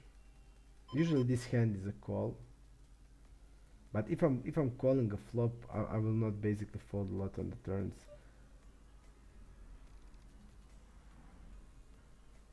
This is his first step. I'm just gonna fold until I know better, because he can have a hand like ace 10 off always, or ace 9 off, or ace jack off and call. So I would have just check range, so I'll protect my range there. I would just check everything. When they have significant amount of the ace x that we don't have, because we 3-bet big blind versus button, we're gonna call half of the ace jacks. So he will probably have, and he's a fish, so he will probably call a lot of ace x off hands. So just having a check range on the ace xx, it's way real good strategy. You protect. Queens, it's always a call with a club, but uh, when they pot it and he's not aggressive, and he did open 4.5x, so I think it's okay to fold it until you know. We just can against this size. I think it's a clear call. This guy did 3-bet a couple of times. We don't know the hands that he used.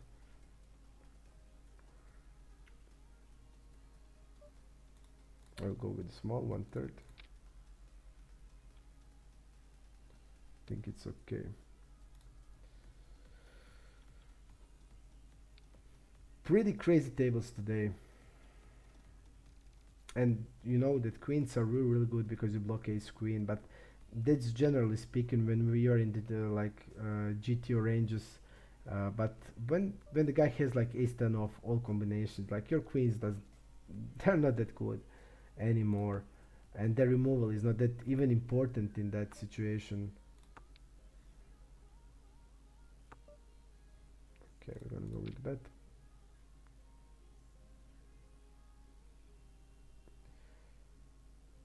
Then the like that Nair strategies are not that much important, you know. Okay, we know that queens are always c-betting on that flop when you are in the GTI aspect. They are c-betting or calling a stab, but when you just put, if you would put in the pure like range of the hands, like a lot of ace x off hands that will just bet the pot when you check, included the bluffs, you can just give him the bluff, the pure will just be starting to fold it.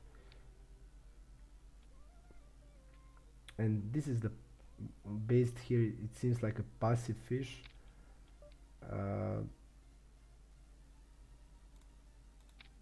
Okay,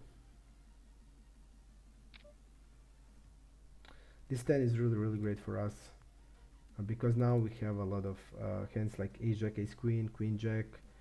I will go with a slightly over bet, 14 like this.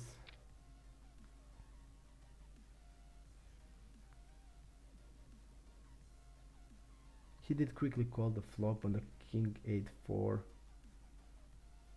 We don't know his flatting range, but this 10 is really great for us because now it gives our bluffs a lot of equity, and we would barrel a lot. And I think that we want to bet jam, so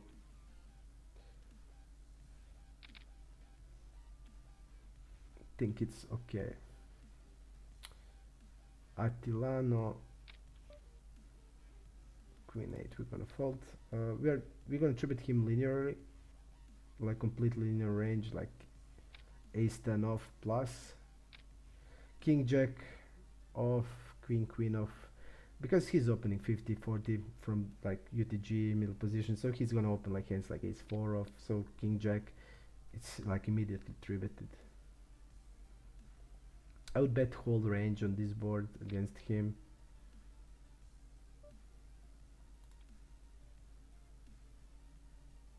Soon when his range is wider, you just go with the c-bet frequency far more, and like betting range in many boards. But you also have a lot of checks on like medium strength connected boards. Bobito, man, hello. King jack against 15%, it's mixing a 4-bet and call, mixing it. This is his opening, we're just gonna fold it. We were in pretty tough spots today, but it's okay. We just need to get to know the players, and I mean on this table I know these two guys okay, I know them well, I would say. I know this guy okay, this guy is also okay, I know him okay, but this These two guys I don't know. These three guys I don't know good. So we just need to get to know them. But it's hard. Like these green type of players, it's hard to range, really hard. I mean, in one time we saw that guy is calling tribute with 6-7 off, and in other he's calling tribute with queen. So it will be tough. We need time, but we have the time. This guy is jamming. This guy is rarely bluffing. And I don't think when 10 got here, I don't think he's gonna bluff that much.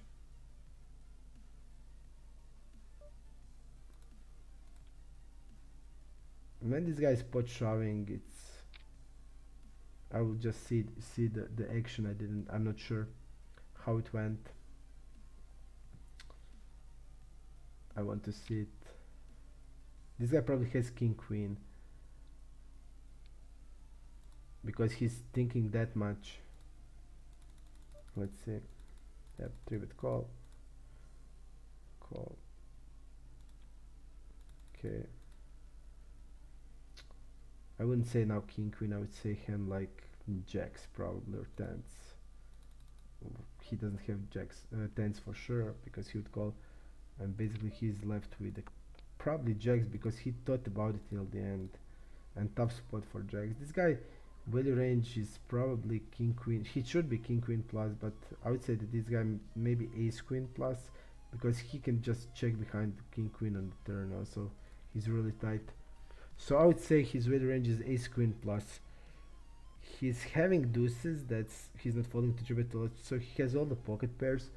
So to be profitable there with the hands like jacks, where you have a good bluff catcher, this guy should be having bluff range, and like the obvious bluffs should be hands like pocket pairs that call the flop. Yep, I would say like hands like 4s or 5s has sense to be playing like this, where you basically bluff. When 10 got there, you just want to bluff like everything because your bluffs are there and your bluff range is heated. But this guy will not do it. Peter Risky says with the queen queen on the a6, either play a6 hands like that or hands like second pair over the second board card like 10-10.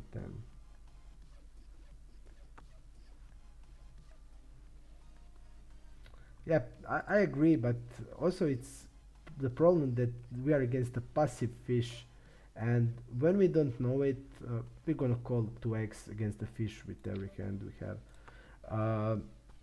When you basically don't know, it's hard. Then you just have to play the pool, and when you have the pool like that, we're gonna bet with 8 high. I would say he's mostly like ace-x, mostly ace high in this spot.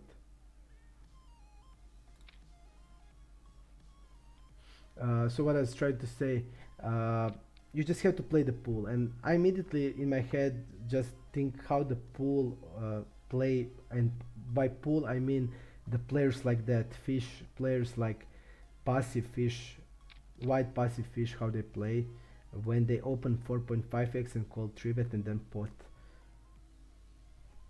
You know, when you just think about like that, and when you see that most of them passive fish, like when they have the hand, they just pot it always, they use big sizes mostly. So we're gonna go 1/3 with the 10-10 king.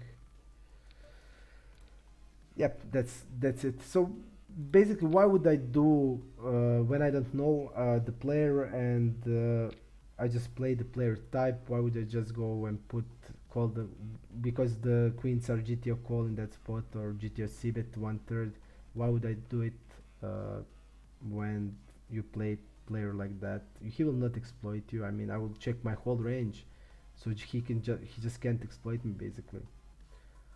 Against the cutoff, he's using 13%, so our hand is a call against 13%. That means 8 splice, ace jack off, king queen off, all that hands, suited Broadway, suited aces, so all that hands will be there.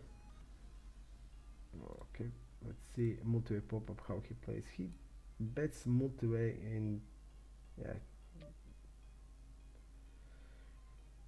we just have to fold it.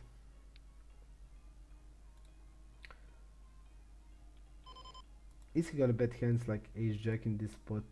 probably, but he still have a lot of king queen off and ace queen off. If he's squeezing like 14%, he's using 1/4 size. Yep, and we have a player behind, so I'm just gonna go with the fold. What's the rake stretcher rakeber like?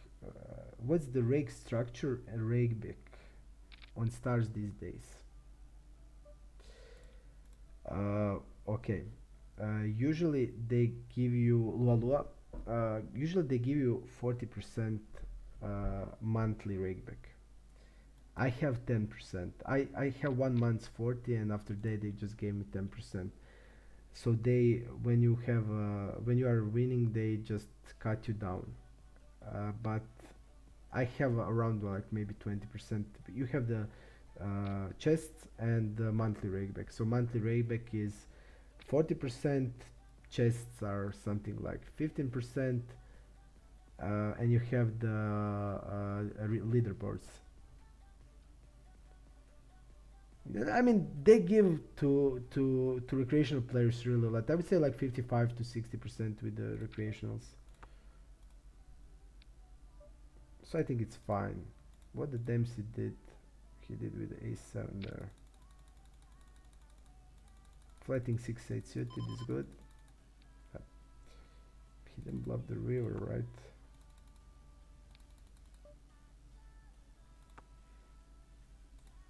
Okay, he check called here, okay.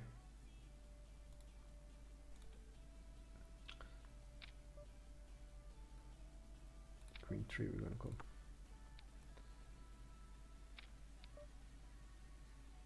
I think 1/4 we can just float it. We are against opening 57-33, so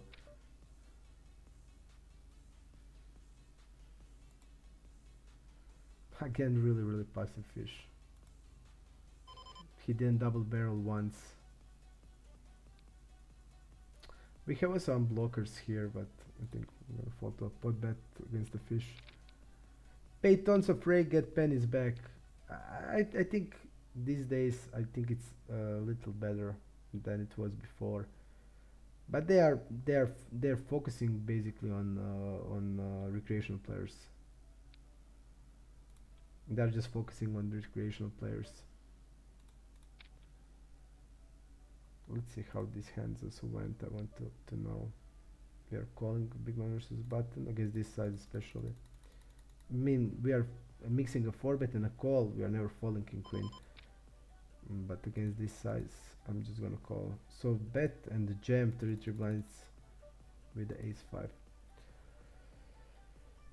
This guy doesn't play this spot how it should be playing. It should be playing polarized with the big size, not one for like 40% or 37%. So he indicates that he's betting wider range hands like 9s or stuff like that, or 8s, or I expect a lot of check.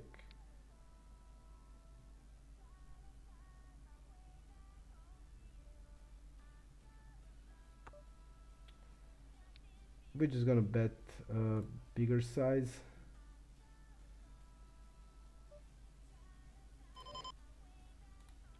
I think this 10x is really good for us. Better than from him. We are just gonna step. Easy step. Prefer whiskey has also 10% for ages. Yeah.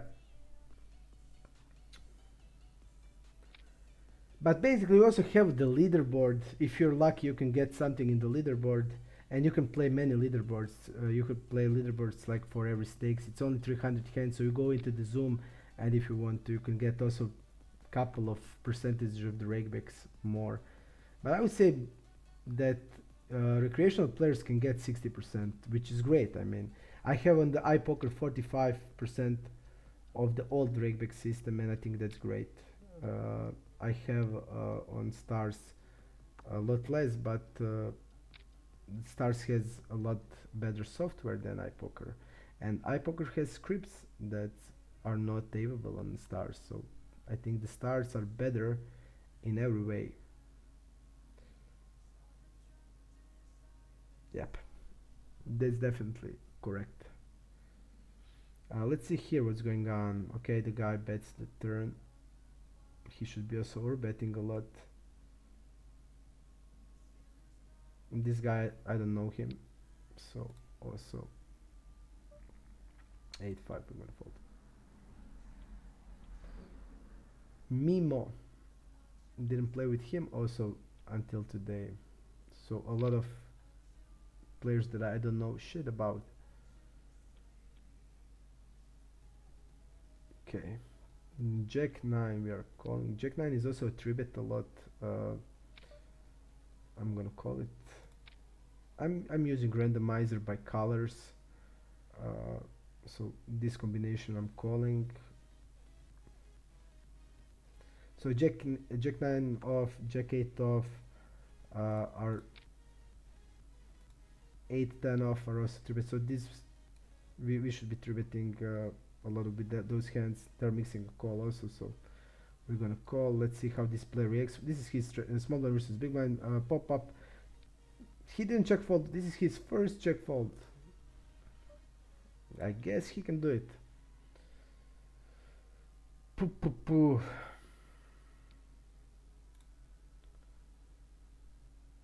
Also, I made I showed the graph when when I'm streaming, because I play only 2 tables, and I played 30k, almost 40k, 39k hands on stream, and our win rate is over 20 big blinds, 22 BBs.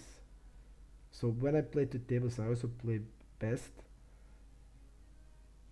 and we can talk about many hands, so it's better for me to play when I stream 2 tables. We have the range advantage here, but our hand is not that great of the bet. I'm gonna just put it in check. So what are hands we are checking on the flop? We are checking some 9x hands, some Jack 8 type of hand, or Jack 7. Yeah, we're just gonna delay here ace 4. We have here 8s, we have 10s. Yeah, we're just gonna go with the bet now. When he calls, there I would say a lot of hands like 6x or pocket pairs, hands like 9x also. I'll go with like this. I just wrap hand like Jack X or 10s.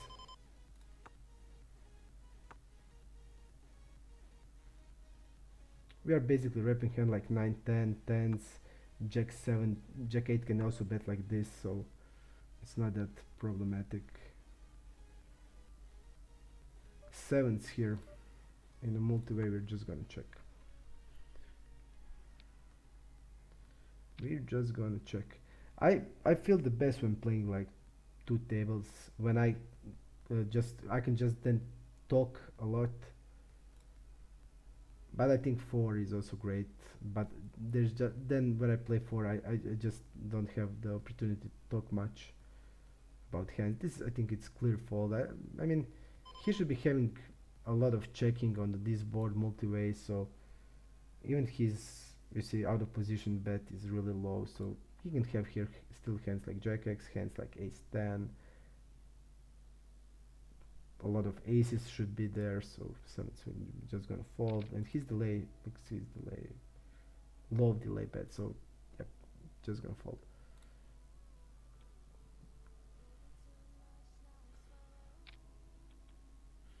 VCP starting in 3 days. I want to be prepared, and I will be. I look forward to it.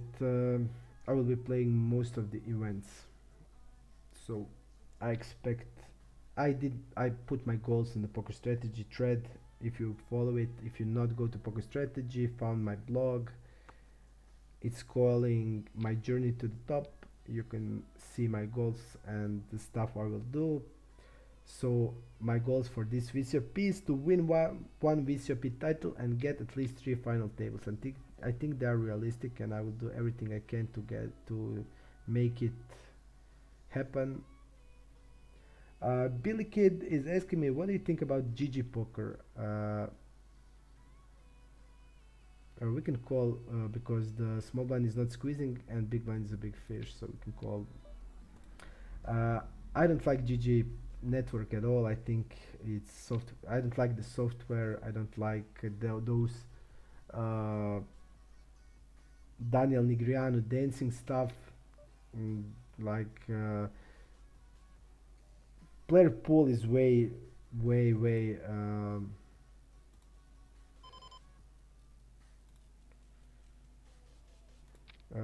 player pool is way worse than on any other network. Let's see if he's having the or person check call range. Aces and kings should be a lot there, but I don't see it, so I would just go with the bet on the turn with the queen 9. Still, this tens gives a lot of our bluffs, hands like 10 jack, queen 10, queen jack suited, so I think it's fine. We are checking the river, of course. He's gonna still call 7s, 8s, now 8s are got there. He's still gonna have hands like ace 5 suited, 6s that we are beating, so we are not bluffing with the queen 9. I didn't see that he's having aces and kings. He didn't ever check call with an overpair in this spot, but our hand is a clear check. And what I was trying to say about GG, I just hate the software, and I just couldn't play there ever. It's same for me like those poker clubs. A lot of my friends just going, why don't you play at poker clubs? You would play with like Chinese guys, and I just saw how it looks like one time, and I just couldn't make myself play it. When it looks like some type of the game when you play with for gold or stuff like that, it's making me sick. I just can't play when I'm not having a good beautiful software like this or iPoker. I just can't play. And GG, if you can play there, great. The player pools are much easier than on stars or than on iPoker, but they're like their promotional stuff and their rakeback system, I would say it's broken. It's not fair. It's there. I wouldn't say it's a cheat, but it's not far from that, because they're like player index that gives you rakeback is based on where you can find what is determining your status. They just do it like I there's no like patterns or stuff. I had a friend there that played a lot of all-in or faults, and he has like crazy good rakeback status, and other guys grinding, and he has like much many times worse rakeback. So they're just giving it like they want to, and I don't like networks like that, so I wouldn't play there.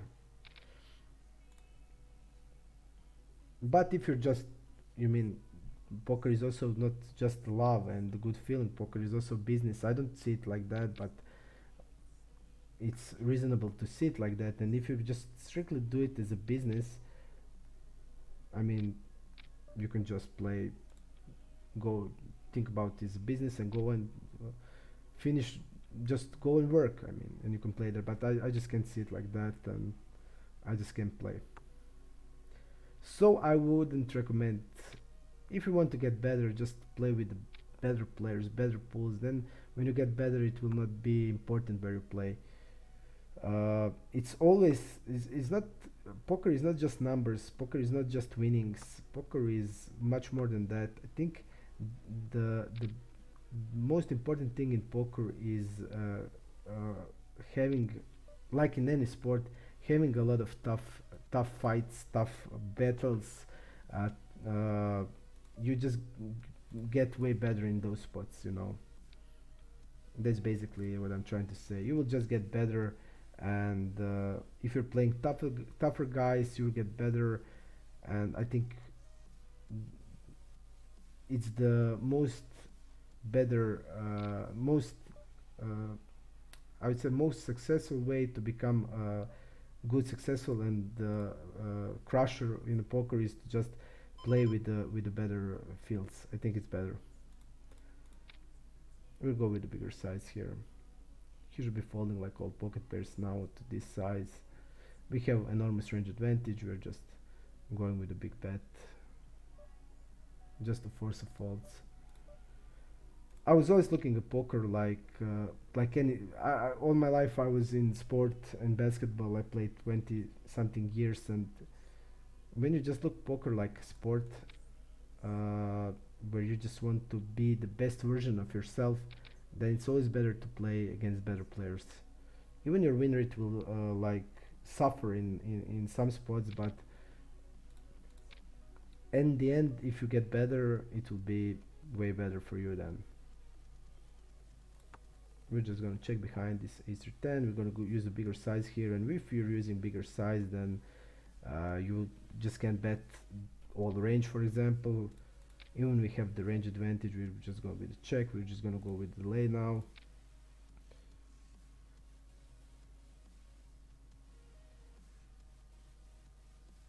He's falling to delays a lot. Our hand is a delay.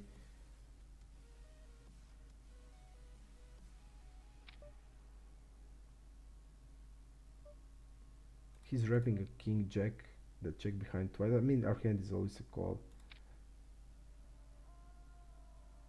He can go with king 10 and jack 10 on like that, or hand like queen jack. We have enormous still. We still have queens always. We still have queen 10. We still have even some king jack. I would check behind sometimes. So on the flop, we are not betting all the king jack on the flop.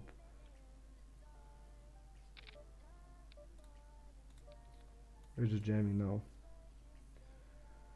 I would just turn the hand, for example, hand like ace of hearts, ace 10 of hearts into the bluff, ace of hearts 10 of something.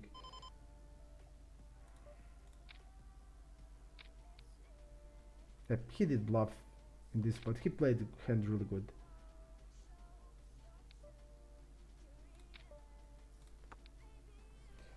Rafinha Ortiz, I play for team and used to play on the GG Poker, and with our affiliate about Rebeck stuff, they never gave a proper amount, and I always thought it's shady soft poker wise.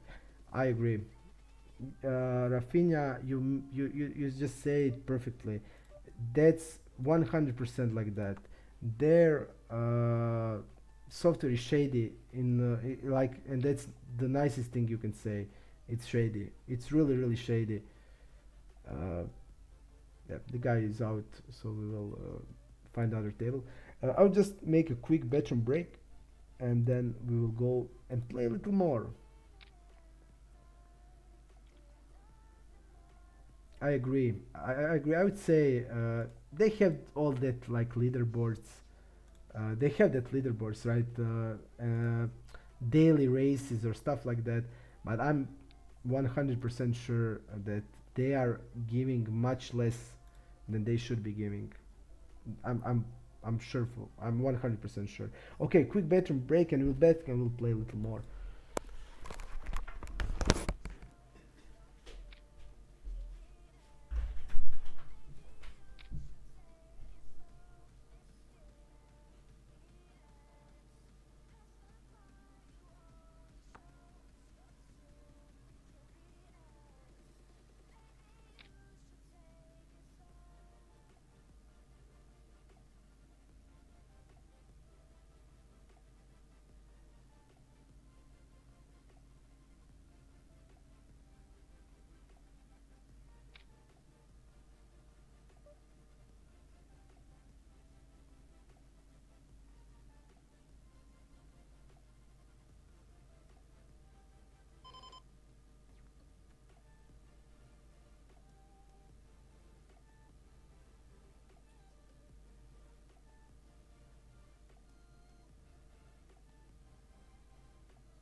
Wow, all players out. Sick. Insane. Okay, we found another table. Let's go. I'm in the mood to play. I'm in the mood to play. Okay, I will go here. We have a short stacker that I don't like at all.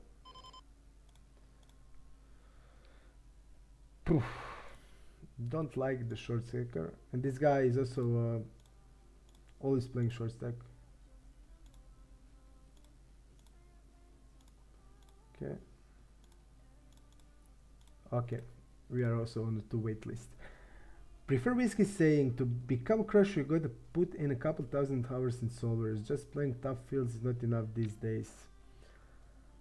There are a couple of genius guys who can get to highs just by playing and adjusting game intuitively, but most of us should use solvers as an answer from cheat hot bread printer. Yeah, I mean, you always need to work. You always need to work. Okay, I have a table where we don't have a short stackers, so we'll go. I will tell you one thing that I learned, and I'm playing poker like my last 10 years. I learned that it's all in the range. It's not that important to be in a solvers to memorize GTO. I think it's a bad way to learn. I think it's better way to learn with understanding, and when you understand that everything is in the range, because every strategy that Pio is using and every counter strategy that Pio is using is from the range. Pio is betting a lot when he has range advantage. Pio is raising a lot when he has range advantage. Pio is putting pressure in all spots when he has range advantage. So if the turn is good for you, you should be donking, you should be raising, you should be betting a lot, you should be over betting a lot. So it's all in the range, everything. And I also, I mean, I did a lot of work in PO, but even the spots I was never, I never learned. When you just think about it in the matter of the term range versus range interaction, you just see that the logic is the same. So logic of the GTO is logic of the range, and everything is in the range. How the turn hits your range, how the turn hits your opponent range, how the turn hits your bluffing range, how the turn hits your opponent range. It's all in that, and also the adjustments you are doing in for example, if somebody is over c-betting the spots, in the spots they shouldn't be betting, in the spots they should be defending and protecting a lot of the range. For example, we did the flop was king deuce 6 small blind versus big blind, and I knew that the guy will bet 100% in the spot where the solver will bet 30%.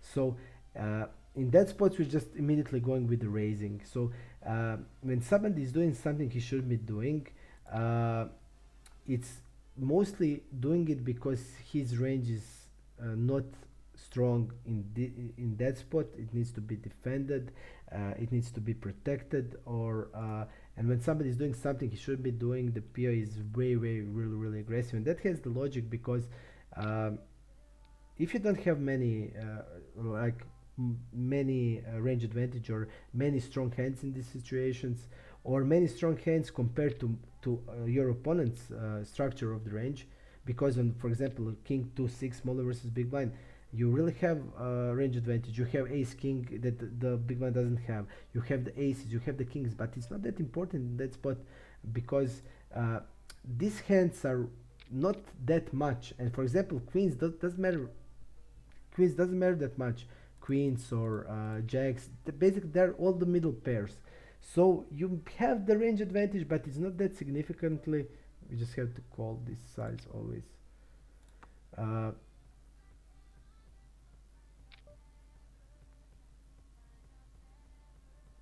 What is this guy doing? Can you explain me?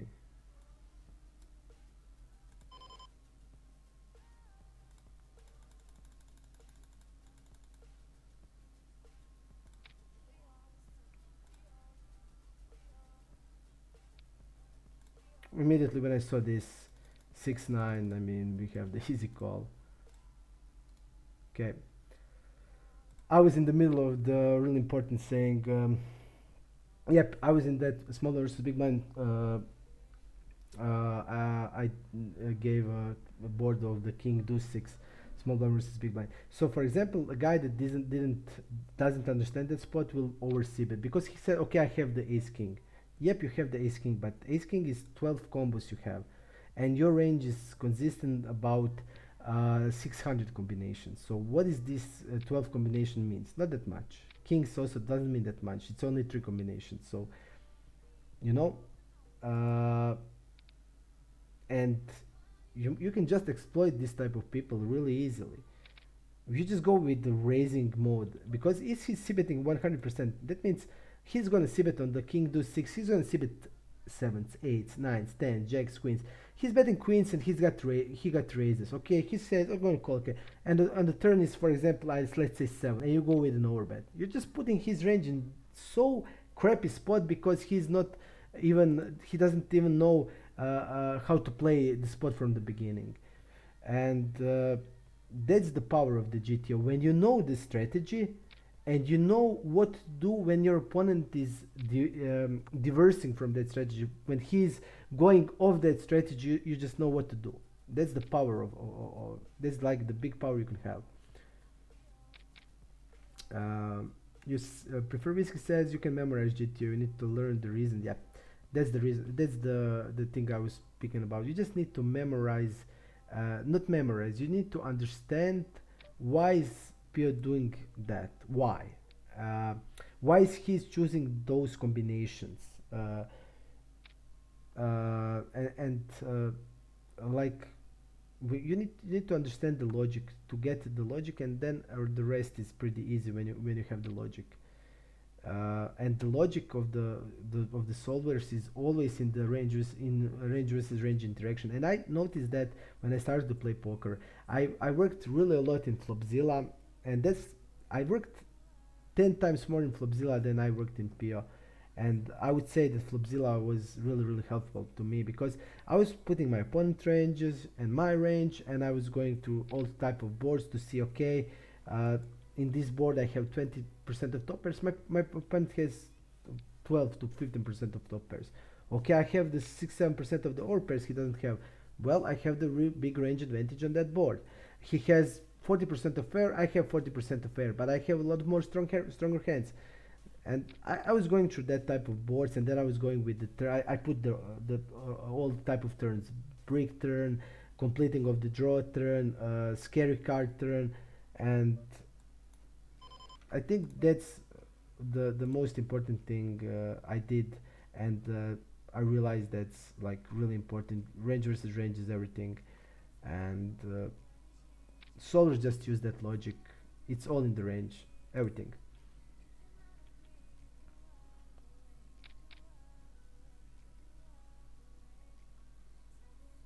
Okay. I think based on the players, I will just go. We don't have any tough opponents, so I will not go with the bigger size on the big blind. Till now, I did use the 6x big blind, which is, I think it's okay strategy because we are polarized. But I will just use the normal size from now.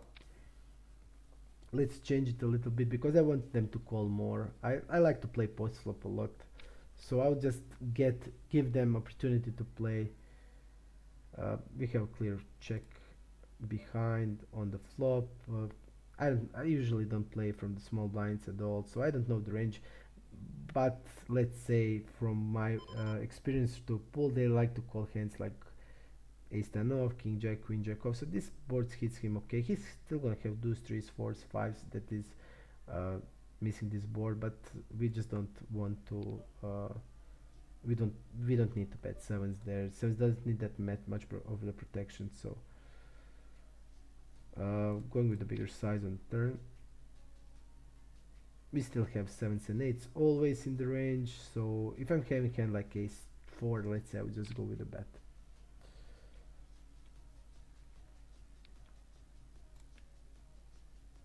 We are calling king 6, queen 3 4. 40% of the bet. We're gonna float this board. He's opening 46%. Check fold rarely, check calls. Rarely check raises. When he's not check raising that much, we're just gonna go bet. But I think kings and aces will be tempting for a check raise on this board. Yeah.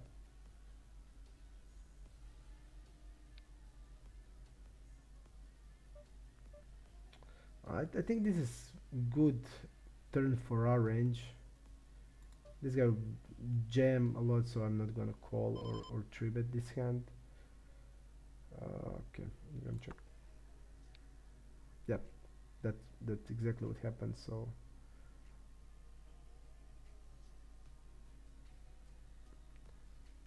we are calling the river, of course, with this, and we are checking it behind. He can still have hands like 8s, 9s, 10s that not gonna bet. So ace jack, he didn't turn into bluff, which I think it's okay. He wanted to turn into bluff hand like king 10 with for example with 10 of hearts, king jack. That's not betting the flop because it's not pure bet. It's mixing a bet and a check call.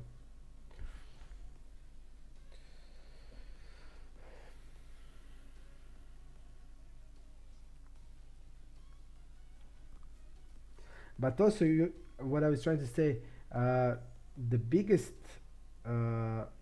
effect on your skill will be from the playing, because it's like in the sport when you train, there is a people that are the best.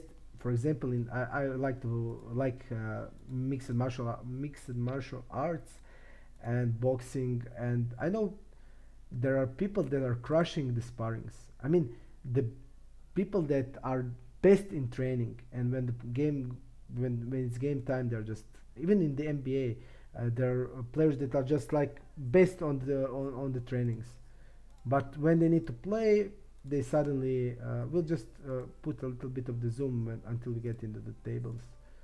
I think people like to see it also, so let's do it until we get into the table. Yep. So I was trying to say there's the people that are all like best in the sparrings and trainings, but when the game is there, they are just lost. So your biggest learning experience will come not from the training. It will come from the game, but training will be preparing you for the game. Oh, Laos more is saying nice stream. Thanks, man. I'll try to do it more often. Also, I'm planning a big video series for poker strategy. We are still making. We are still talking about the terms. Let's see what will happen there. I want to know. I'll probably call something suited.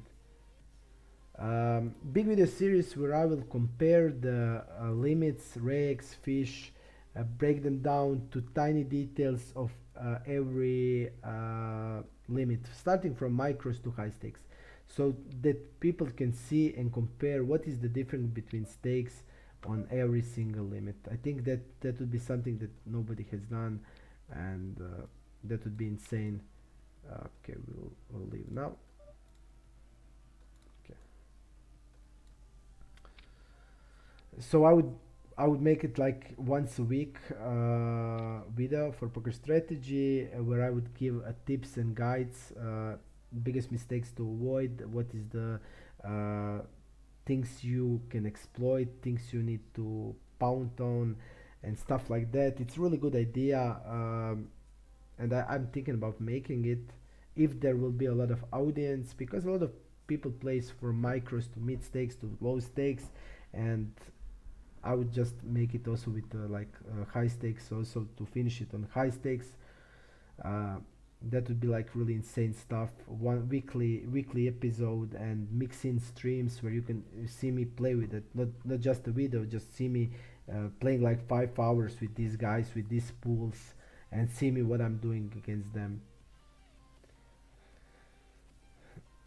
If you are interested about that, go to the Poker Strategy, go to the forum, go to the blogs. You will find my blog, my poker journey to the top, and give your voice, give your support, and tell me what you want to see. Tell me that this is that you want to see, that you will follow it. And if there is a lot of people that wants to see it, I will make it. And you will then see definitely for every limit how to crush the limit, how to play, what mistakes not to do, what are the some hot spots you can do, what are the places you can just print money in and stuff like that. So if you're interested in that, go to the Poker Strategy, give your voice there, and we can do it. Three betting ace 10 suited, nice hand. 3 max, especially nice hand. We are calling a 4-bet also, always. His 4-betting range should be mixing. He's using a bigger size, but he should be having like hands like ace jack off, 1/3 of ace queen off, king queen off. Ace 10 is always a call. Yep, he should be betting a lot here. We don't have queens, we have nines, we have sevens. I don't understand the check there. Ace king should be betting here quite often. Hands that has sense are tens that we block, and jacks, or hand. I see them like check behind now king queen, which doesn't have any sense. Or hand like, I don't know, queen jack. Our hand is checking checking the turn. I think he should be, he would bet like ace king always, and he's now going with the bigger size. That has any sense. I would say now that basically he's wrapping a trap, hand like the trap the flop. So hand like nines or queens. I mean our hand is a fold, but you see there is no sense. He 4-betted 2.7x. I would say like he's wrapping now queens, then now he's afraid of the spade. What is this size like in a 4-bet pot now? What if he's having hand like ace jack or ace king? He's going to bet the flop with the blockers, so he's not going to check them and now going to bluff them. I don't think so. I would say 99% that this guy is a bad drag.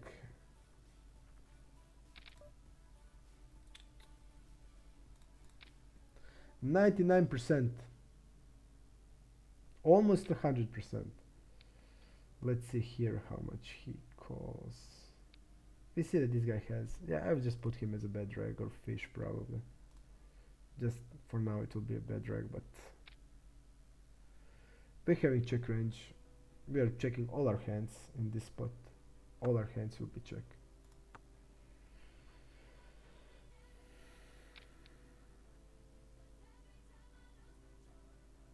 I think that the best, this board, he's the best, this guy.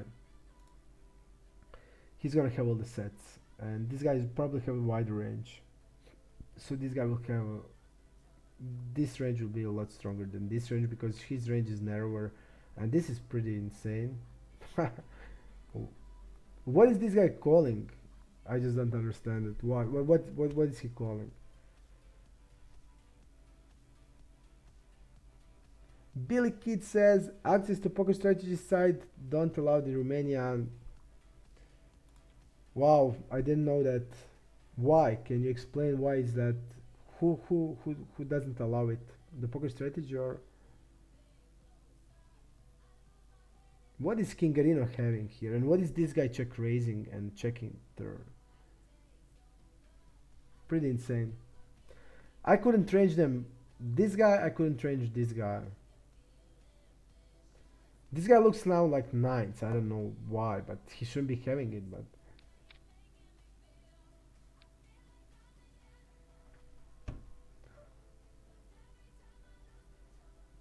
wow.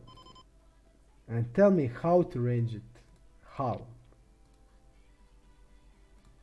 to range this? Okay, this guy has 2 pair on the flop. Then it's clear shove on the turn. And this guy just, okay, I have ace 10, I will just go with the call here. Three-way. Insane. Insane. Really insane hand. Okay. We're gonna go with the bigger size. I mean, this guy can basically have everything. He can float here hands like king 10 without problems.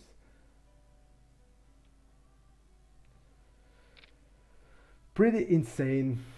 Billy Kid, then just go to my YouTube channel. You have it on the breakthroughpoker.com site. It's my poker site, and you have it my YouTube channel. Subscribe it and follow it, and there you will see all the videos that will be, because I'll put all the videos on the YouTube, and you can check the videos there. So I will put the link in. I'll just put the link in. Okay, link of my YouTube channel. There you will just go with. You will have all the. You will have all the videos there. It will be a lot of good material. I mean, what I plan to do, it's pretty insane. Okay. Okay, this is my YouTube channel. Okay. So follow it, subscribe it, and I will make a lot of content that you can use. A lot of good things you can especially it will be helpful for all limits basically, because you'll play all to the high stakes. After the VCRP, we'll get back to the cash, we'll play to the high stakes. I feel the best in my life regarding poker. I think I play the best I ever played, so we will crush the VCOP, and after that we will crush cash. That's the plan, and I'm gonna make it for sure. 7.5. Okay, Billy, then just go to my YouTube channel and you will have all the videos there. Follow the Twitch. We go 1/3, significant range advantage. We were gonna bluff here 10s, 9s.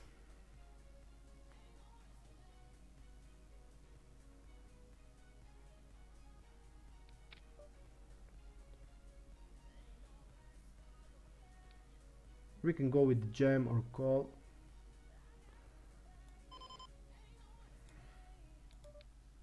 I'm jamming. The reason why I want to jam there, because this board he should be check raising at all, so, or not that much. He should be, because okay, he has queen 10, but yeah, he should be check raising again like queen 10 and make a bluffs with like jack queen or jack 10. So he shouldn't be check raising it a lot, because his value range is mostly queen 10, and his bluff range should be about around that hands also. So bluff range should be like jack queen and jack 10 there.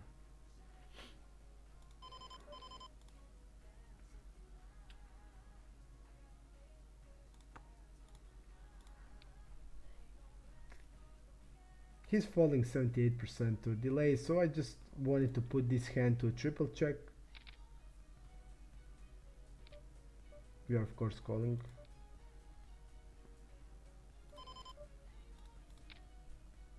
Just because he's gonna really overfold, and I want to, he's not that much falling on a check fold. Let's see, he's check call line. What is he's having? Middle pair. Oh, he puts some middle pairs there. Okay. We're gonna check here. We're gonna check ace 10. His range is small pocket pairs, mostly pocket pairs I would say, so okay.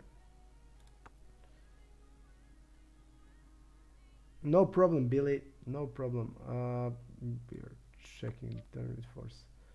I think now when he double barrels here, I think he basically reps hands like 7s and 9s. Bet flop, bet turn.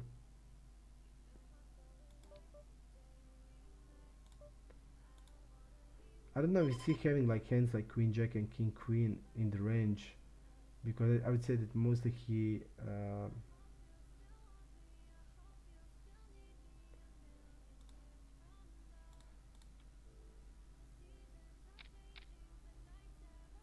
and nines are also a tribute quite some, because we are opening 24%.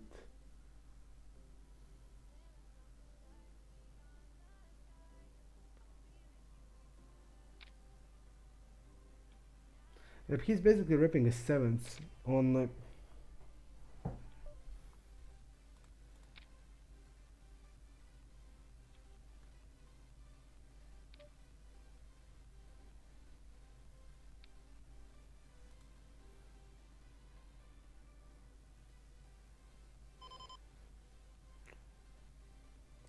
he's mostly value heavy in this spot, but our hand is a call.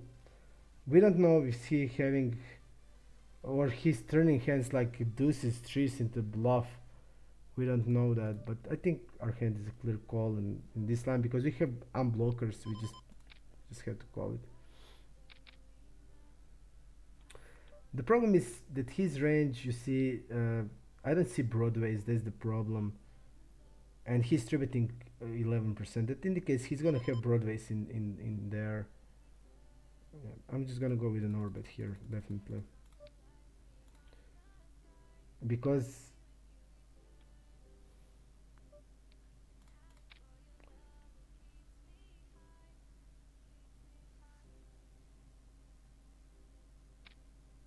yeah,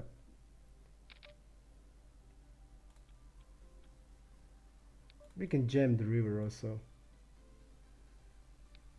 I think we can jam the river here. Yeah, we can jam the river. This time he's never having queen jack that's calls an overbet. Except the queen jack on spade, but you can easily shove the turn with the queen jack of spades, so I'm not worried about that. 7-8 suit, I think it's shove on the river. It's better to shove it, because he's mainly gonna have king x when he's calling overbet on the turn, and we are putting down a lot of pressure on his. I think it's a shove on the I made mistake. It's a clear shove. Yep, clear shove.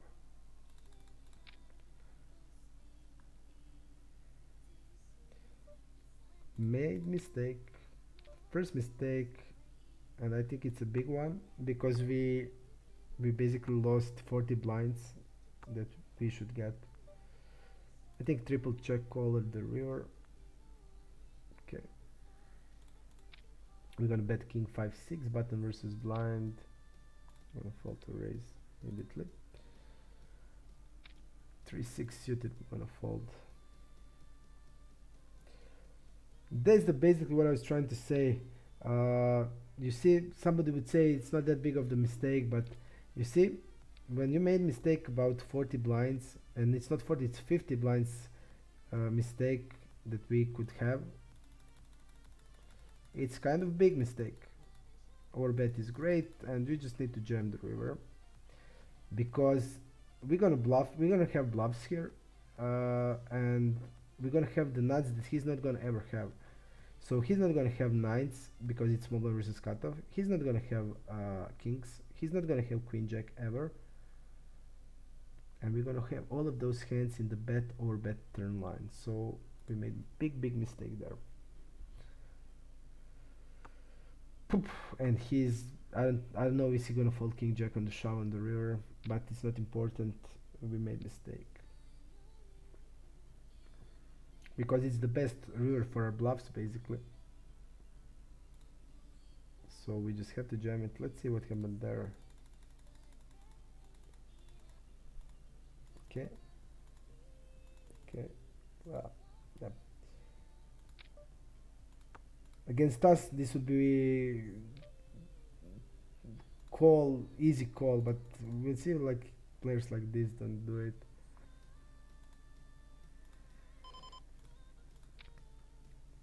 We're gonna go with the check raise. Pretty nice turn for our bluffs, because our bluffing range is most like hands like 8, 10, 9, 10, 8, 9. So we're not gonna go with an overbet, but we're gonna go with a pot.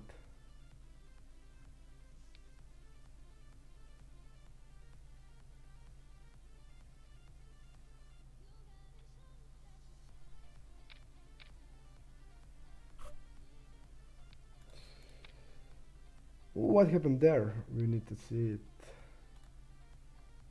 What happened there?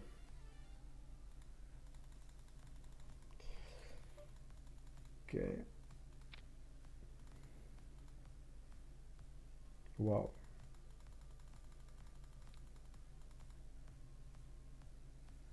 Sick hand. Pretty sick hand.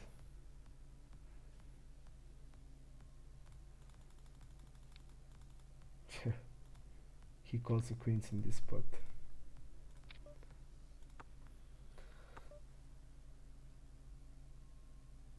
Oof.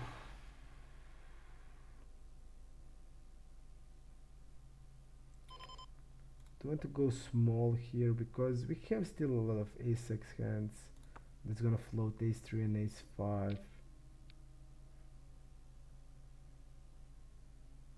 That can, because he shouldn't be betting really that much. We're gonna go big.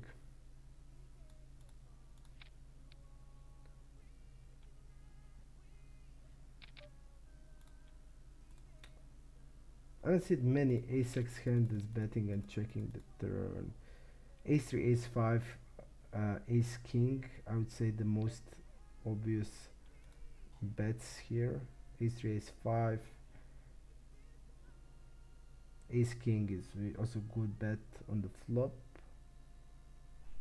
Ace-queen with like queen blocker is also fine, and I think ace-king will be checking a lot of on the turn. I would just go big here because he's going to be capped a lot in this spot, and yeah.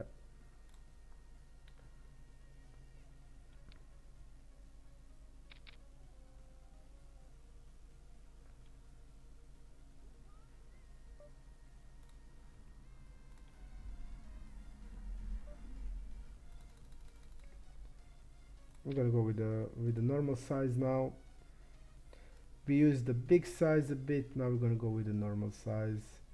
We see around 12% of call range. He called queen jack off, but it's only min 3-bet, so we'll give him the range like normal range, probably around like 4s plus, hence like half the ace queen, suited broadways, suited aces, a really good board for us. We are polarized, but even our polarized range is okay there because we have hands like queen 9.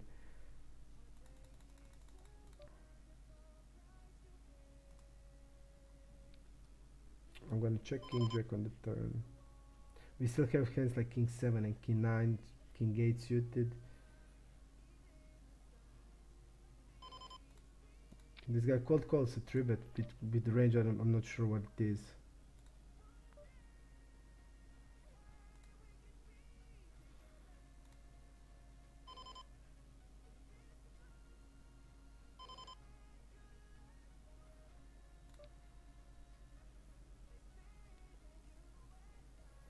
I think when he check behind there, he's gonna be pretty capped.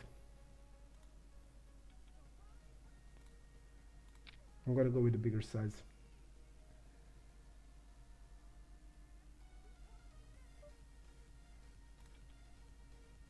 I would say his range looks like mostly like hands like 9s or jack 10 or a queen 10, stuff like that.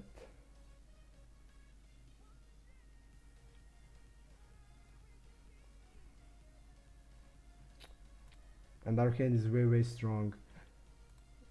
Hands that's gonna go with the smaller size will be hands like queens and jacks, and we're gonna compensate that with hands like king 9 suited, king 7 suited, and hands like kings. Because kings will be bet flop because it's pretty high range advantage. We're gonna see bet the kings on the flop, but we're gonna check them on the turn, and they're gonna go with the small size kings, king 9, king 7, so it will all go in the smaller and will protect queens and jacks by that, by doing it. So we'll have no problems with our range. Our range will look real good in that spot. We can answer to raises, because if he raises we're gonna call king 9 always. When we use smaller size, we need to call also queens there some of the times, and we'll compensate that with king 7. We want to have kings, so we'll have top pairs with our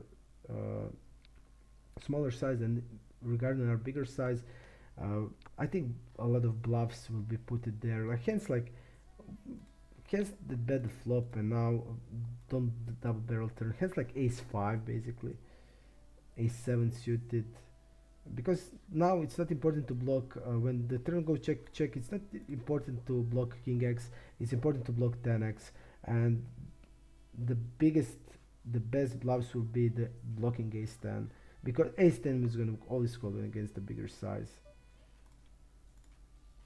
So our bluffs would be around that ace x, so ace 5, ace 7, that's going to bet the flop and go up on the turn basically.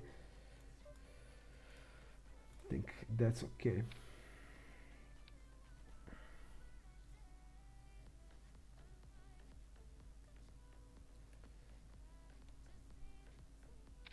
You always when you are a lot of players doesn't have multiple sizings, and I think that's really bad, because having multiple sizes gives a greater EV to all part of your ranges, or to all part of your range, and having multiple size is really important and significant, and you need to then practice a lot to remember and to know what you have in every size, and how your range looks like in every size. It's complicated, but it's really paying off a lot. Check range, basically we are checking range in this spot. We're gonna check all our hands, because this board is crushing his range. We're just gonna check it behind. Turn is a lot better now.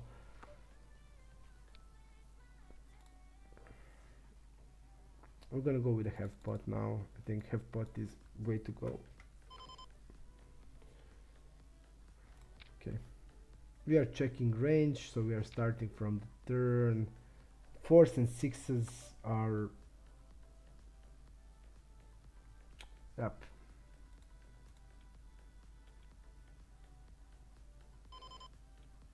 He still has 3s, but 9s are stabbing the turn.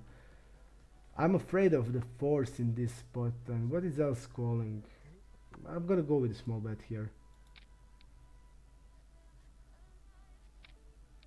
Yep, we're okay. Still has deuces and 3s, and still has in the range hands like ace queen that can bluff catch us.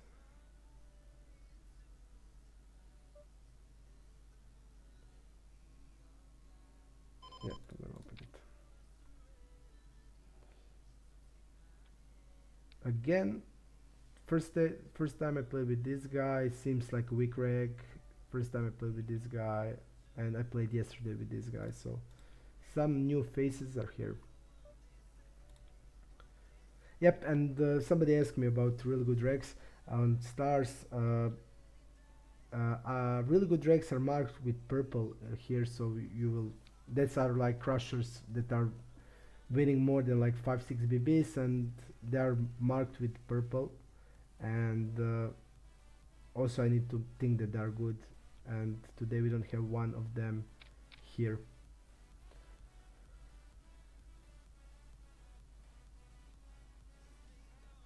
Yep.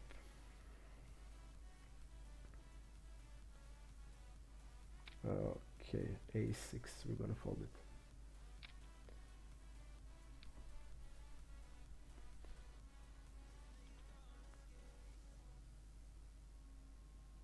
Let's see this guy.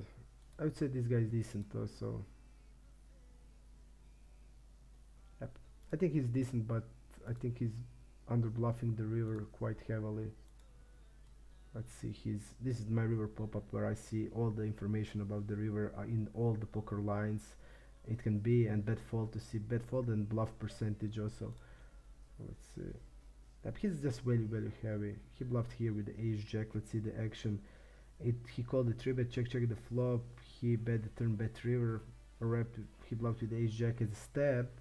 In this line, let's see, in position. Yep, he's just really very heavy guy.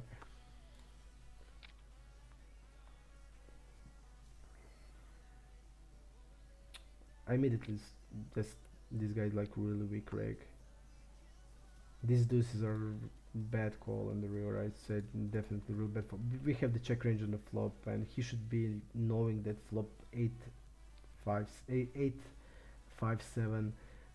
He should be donking also a lot on this board, and I would probably, if I play the hand as he, I would probably jam the river here when I bet 1/3 on the river, because my bet is also not that great if I'm against a capable guy. Yeah, he should be just be jamming in, because we don't have.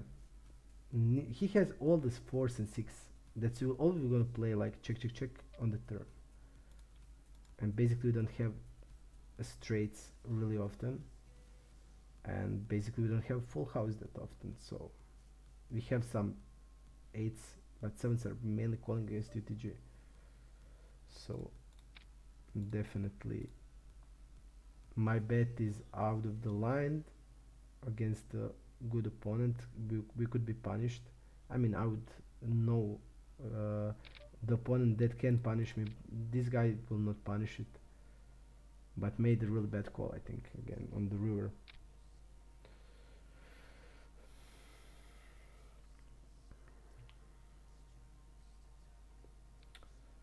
We're gonna check a lot here. We're gonna check when you see this type of the board. You know that nuts can change quite easily on the turn, so it immediately indicates we're gonna be polarized on the flop.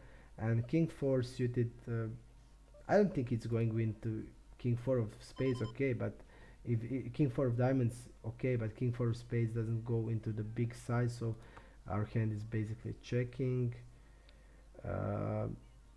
Still, how our range looks like, we have 8s, 9s, 7s, we have a couple of 10x hands. We can check them also once again. Ace queen and ace king basically bet a lot. Ace 10 still has some checks on the turn. We still have hands like ace 8 and ace 9 that's gonna easily call. We have also some hands like ace 5 that's always gonna also. And we open cutoff with the ace 5 off, so a lot more combination of 2 pair we're gonna have. And when he bets the river, like, what is he really wrapping now with the bigger size, puts overbet size? He's basically wrapping a 2 pair in this spot. 2 pair plus, yeah.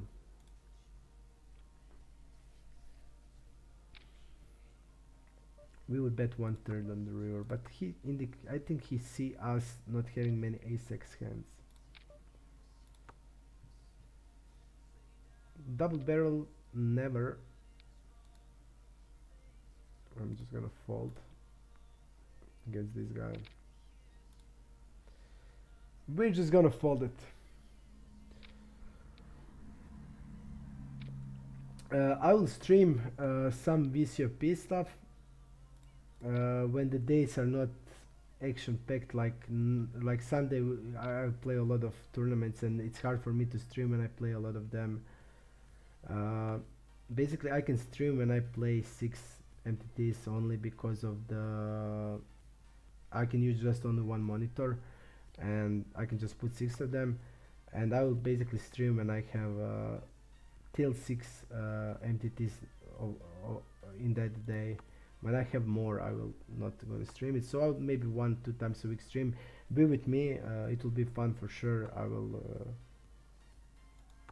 will give my best to win some VCOP title. I just have to do it.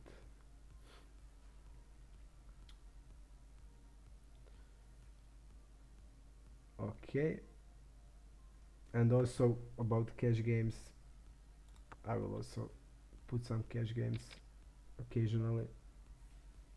in Friday there is no a lot of in Friday there is no lot of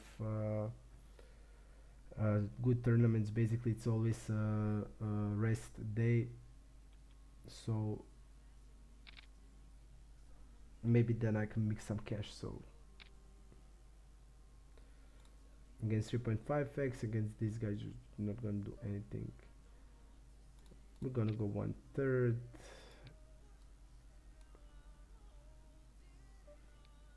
He quickly calls. I don't think he's gonna have many 5x hands.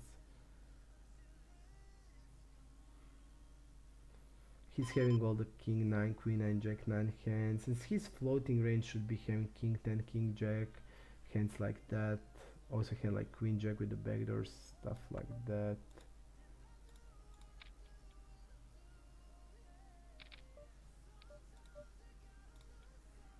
He's now ripping up trips.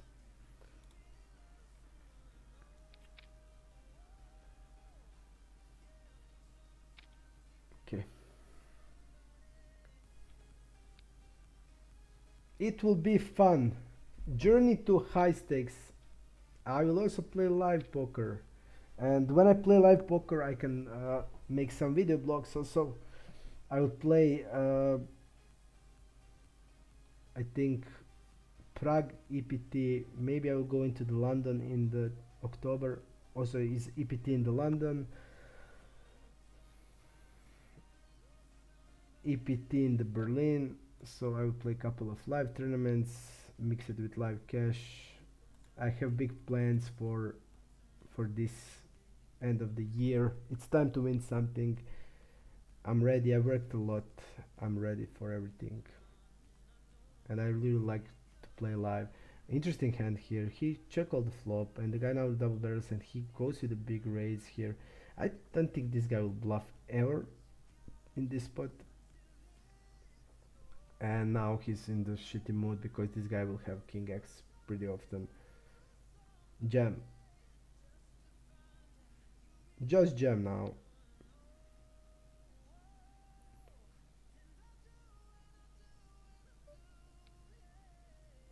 Yeah.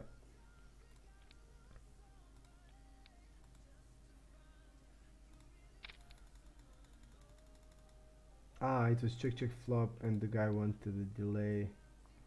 Yeah, but I interpreted it. So the guy goes to delay, if it didn't go, he goes for the big raise and fall. Okay, we saw that this guy did that with the flush draw once against us, but we used with 1/4 size on the turn with the delay. So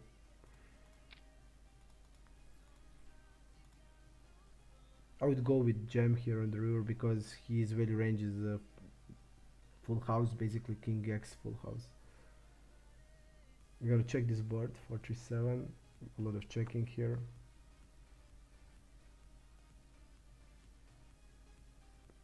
He's not stepping that much, so we can realize a lot of equity and turn the hand into bluff on the later street.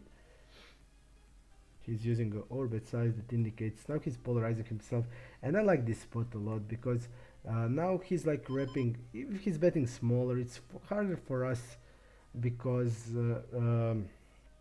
he's repping much more combinations, and now he's like basically repping a straight or a set, and our hand is really great in that situation. And now we don't even look like a flush really often, and it's really nice. We still have all the fives in the range. I'm gonna go with the bigger size here. We're going to go with the big raise.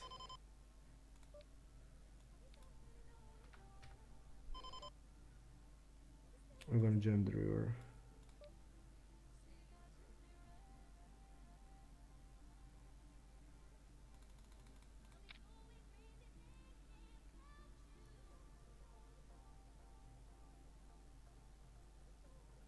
Clear jam where we don't block the clubs. We are jamming a king x easily on the river. Quite an easy shot with this type of hand where we block even queen 10, queen jack and 10 jack, which is also nice. Went to showdown low. I think this is really profitable bluff.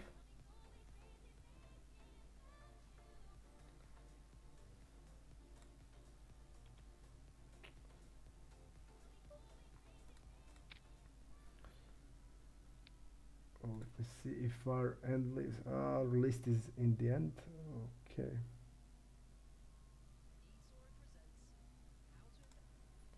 Let's see. Our hand is always a calling one and it's never a 4-bet bluff. Okay, we found it.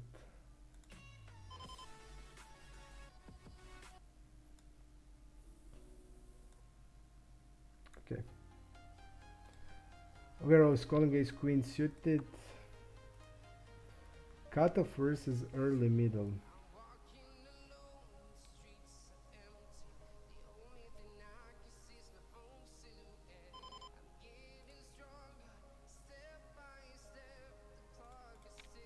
Let's go 1/3.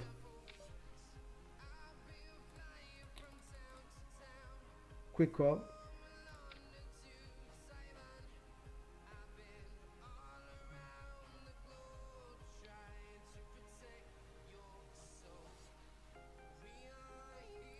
He should be betting this board, I would say, really often. He's 3-betting,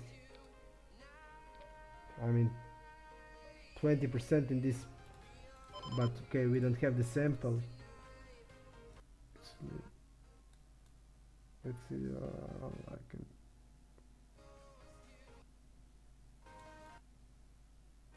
Okay. I'll try just to lower it a bit.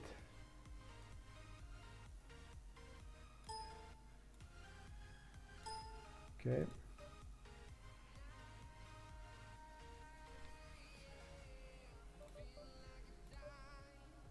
We're always calling in this spot.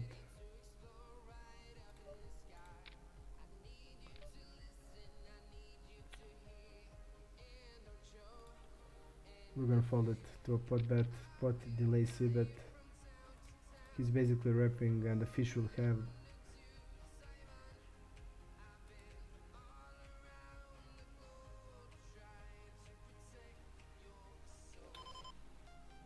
Pretty much value heavy, I would say.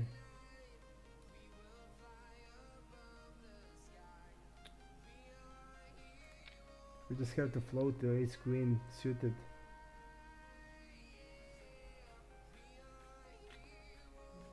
He used the half pot. I think we can fold without backdoors.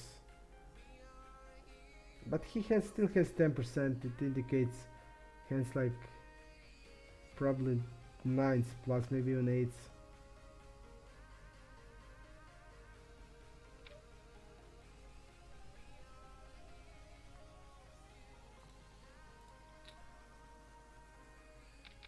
Also we also on this board 7, 8, 8.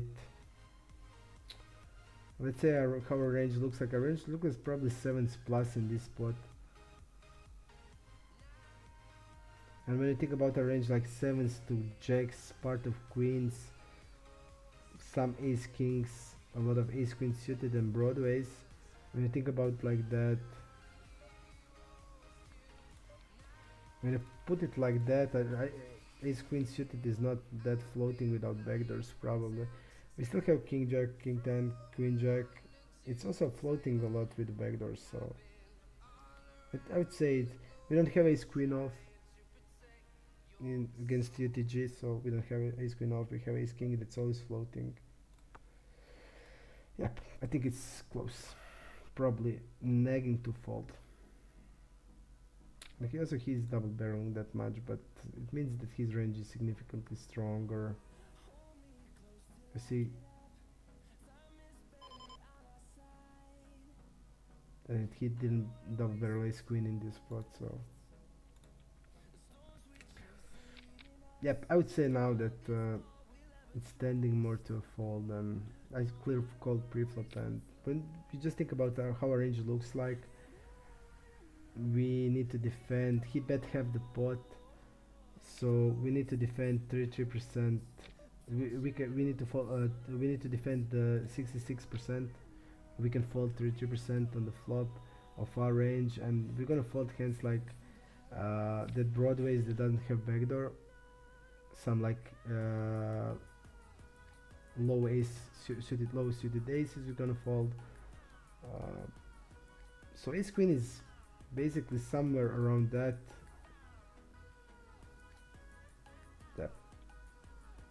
somewhere that's, I would say without the backdoor it's probably close to a fold, closer to a fold. I'm gonna make a bigger size also there.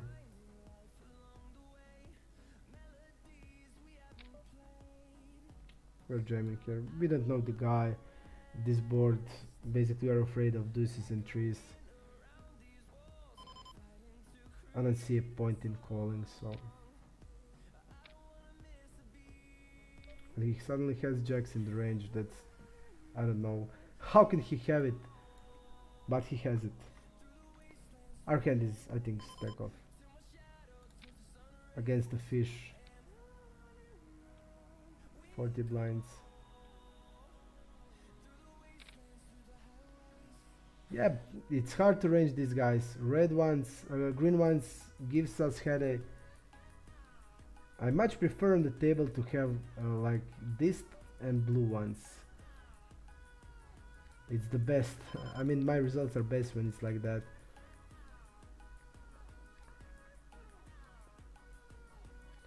Because with these green ones, you just don't know. I mean, you just don't know. They can just have. This guy has suddenly has jacks in this situation. Suddenly has jacks. Yep. There is no way we can call there. There is no sense in calling at all. I'm using a bigger size. I'm not backing 4s, 5, 6, 7. So my range is also a little bit of the polarized. So I don't have any medium strength hand that's gonna just okay. I'm gonna now call it. All our ranges wanted to just get it in. We're gonna fold our worst bluffs. We're gonna stack off with a flush draw basically. So nothing we can do there. And it's nightmare to range them. This guy has like 70% it seems. So pretty tight range. I would say that he doesn't have even deuces in the opening range, maybe even 3s and 4s based on his stats. I think ace-10 is always there still. And now he would need to bluff hands like queen-jack. Yep. I don't think he's gonna do it. I think he's still gonna have 7s, 8s.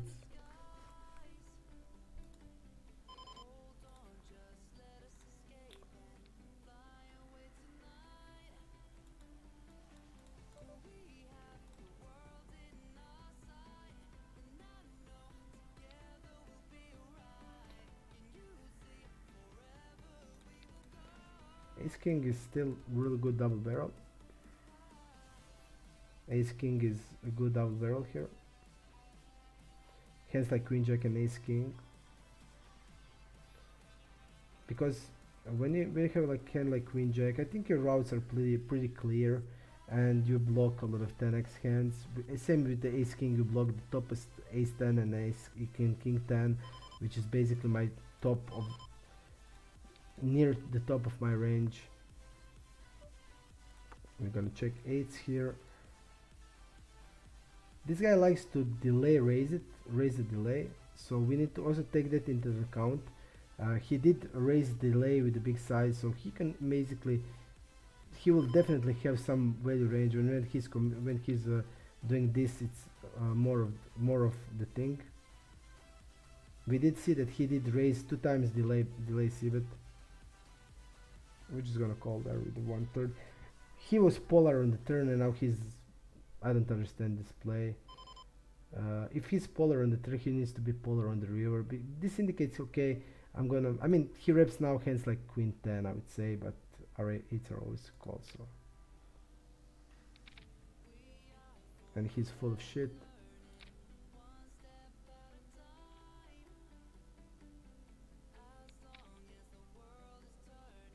And you see, you didn't notice that, but I did. He did use that raise delay 2 out of 2 times. You see, he did here against the when bluffed delay on the 7-7-10 king. See, you remember this hand? That immediately indicates me that his stepping range will be significantly weaker, because he will have the value range also there, you know. See? You see, he did goes for a check, so he didn't go with this first step. He waited for delay c-bet and going with the check raise. So he will split his range in that situation, and that will significantly weaken his step range, because he will put something even in the raising delays and something in the step. Okay.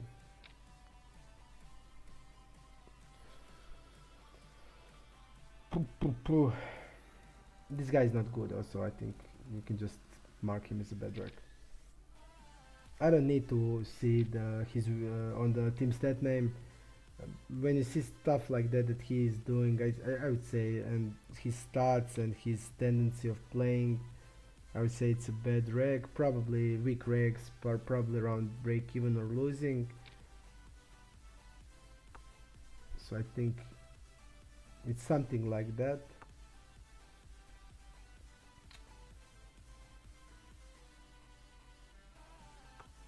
Okay.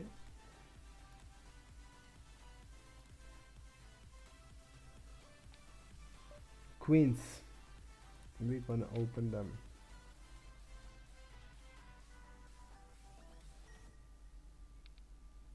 We're gonna fold. Queens are calling mostly against small blind versus UTG. Calling a 3-bet. Also against big blind versus UTG. We're gonna go with the bigger, with the smaller size on this board. Queen Jack 3. We can check, but this guy doesn't stab a lot, so I don't see many value of that. We're gonna still bet a lot on the board. We have significant range advantages here, because we have all the sets that he's not gonna have. We have all the overpairs he's not gonna have. He's gonna have ace queen off, but we're gonna have also ace queen suited and off. So, and we have the king queen off and suited, and he only has suited, and he only has off, so suited is 3-betting. This hand is folding on the flop.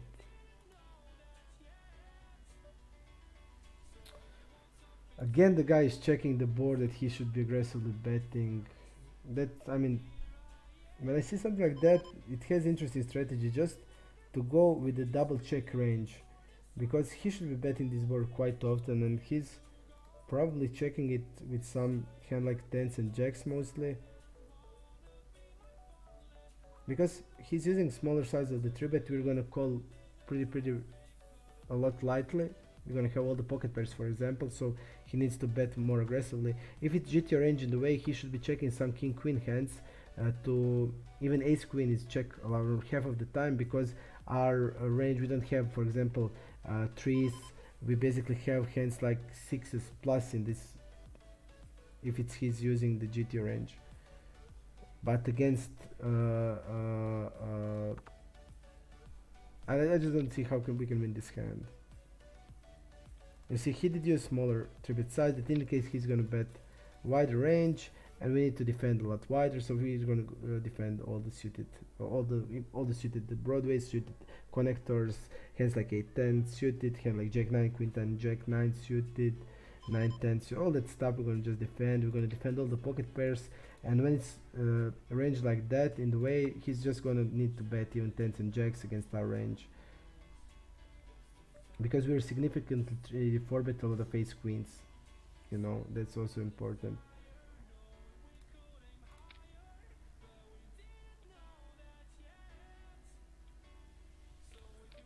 You know, that's the reason. When is GTO range in the question, then the middle position will check a lot of ace queen, king queens, tens and jacks, just basically because of the range versus range interaction, and the range will be in this situation. GTO is 2.5 to 8.5, so we're just gonna fold 5 solis to that size in these positions. But when he's using smaller size, we're just gonna call a lot more. We're gonna call like around 12 to 13%, even more. And I think he used even less than 3x. He used 2 something x. We're just gonna call like 16%, even more. I'm gonna go with an overbet immediately on the flop. we can just do it because the range is so strong.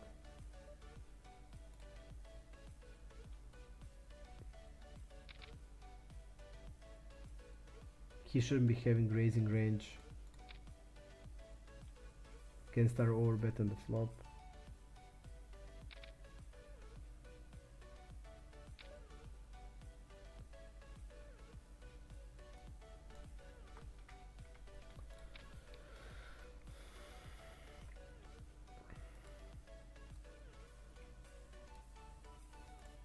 We're gonna fold. Easy fold with the ace queen. Super bad size also. We don't know what he did call for, but we're gonna call with the queens.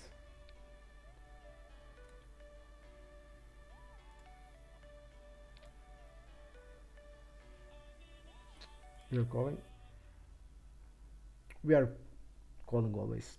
Basically, there's no way we can get rid of the hand.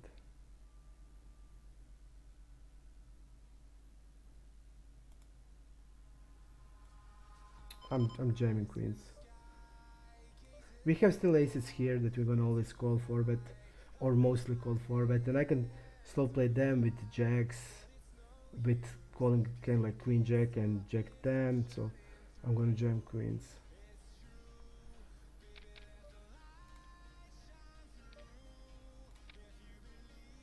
And when he's used that size, doesn't have a lot of sense, and our queens needs protection.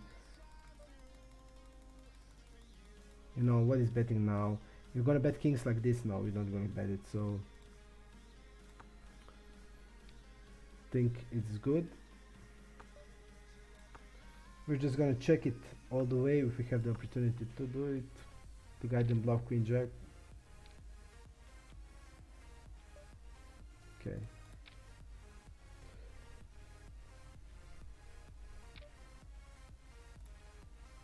Yep. Insane things.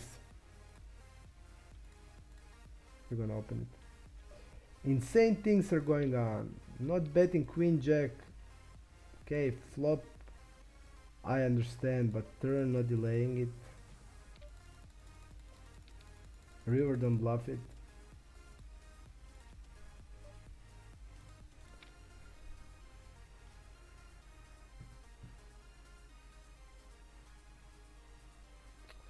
King 8 suited. This guy defends cutoff really wide. Oh, okay, it's on. It's not.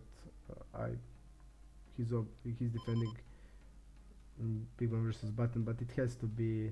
We only see jack deuce, which is defending always. So okay, I'm gonna forward this hand. This guy is not tributing us at all. I'm gonna call it. Smaller versus cut of 6%. This hand is mixing a 4-bet bluff, and I like this combination to do it.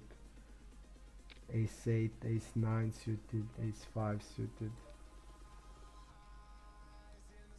I'm gonna go 1/3.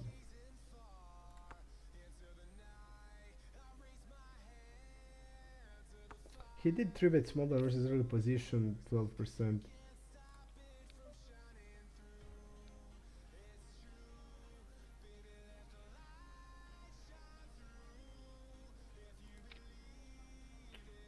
This size doesn't have sense. Only aces has sense in this size.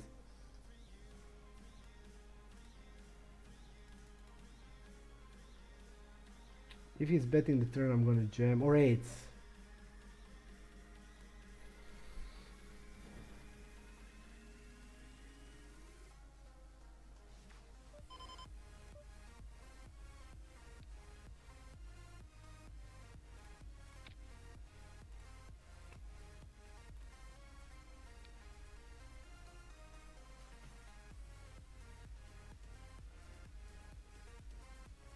I really like this size because I feel that he doesn't have anything, and against this size it will be hard for him.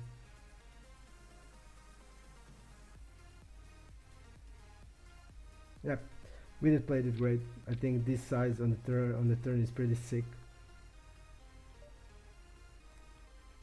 pretty sick size, 1/4, and what he's gonna do with your hands like good aces that you decide to check raise with I don't know why, what reason. Even I think yes, ace king is an ace queen are sometimes check raise, but I don't think that this size has any sense at all.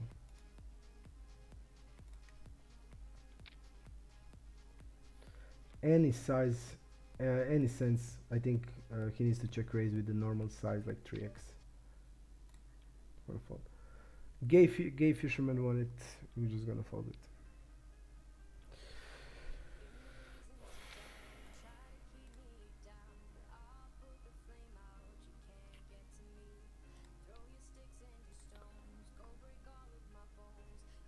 Also, guys, follow me, my streams. We also give giveaways.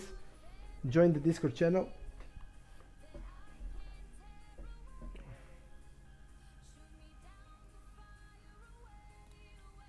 Join my Discord channel also. I'll give you the link. In my Discord channel, I also make giveaways. We're giving percentage of my winnings in session sometimes, so you will have the opportunity to work with me in P also. So let me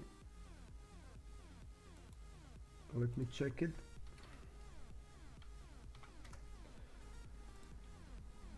It doesn't cost you anything, and I think it's great opportunity where you can speak with me directly, have all the information about HUD, about basically anything regarding me and poker.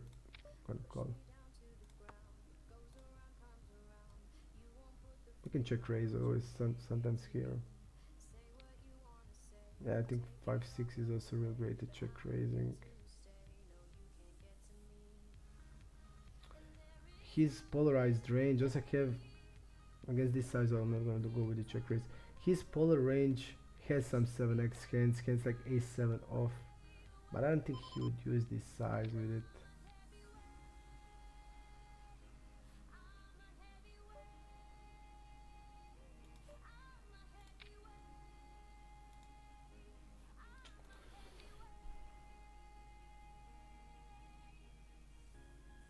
His bluffs will be hands like 8-9, 8-10, or that is like GTO bluffs. Hands like king 8, king 5.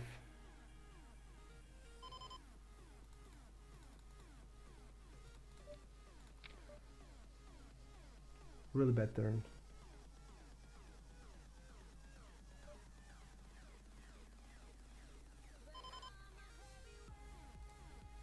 This is really bad turn. Real bad river, I apologize.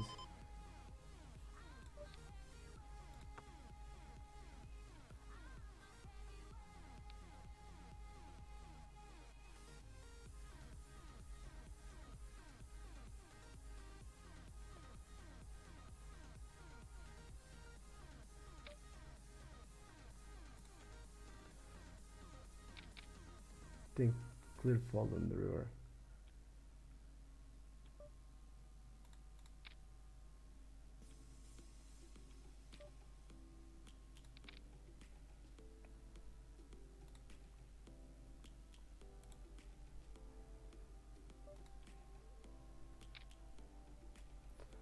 Let me give you just my Discord channel.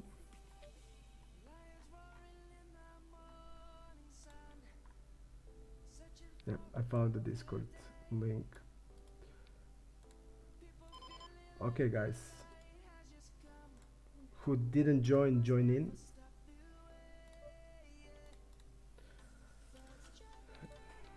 I'm always on the Discord 24/7. We're gonna do a lot of things, so be part of it. It will be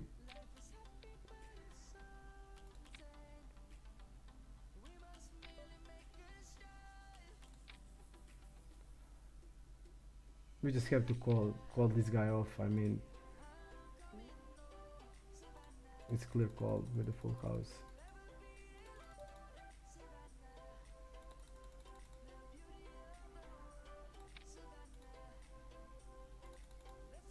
When they lose like this, they will spew, and our hand is basically call on the turn and call on the river always. Okay, so join in the Discord. Join in the Discord. It will be fun. We can work together, play together, learn together. I will also make some PO streams when there is people want to that we go and work in PO. I'm always open to working in PO. I like to learn.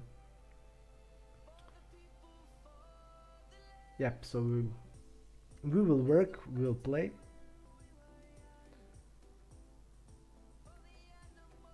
Also, if you want to see that series in poker strategy, go into the poker strategy. Give your voice, show the poker strategy guys that you want to see that content, and I will make it.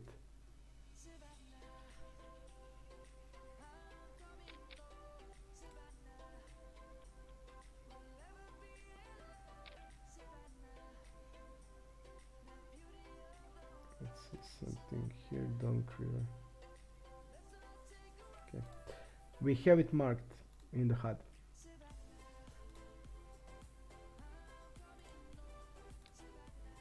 Ace 4 we're gonna fold.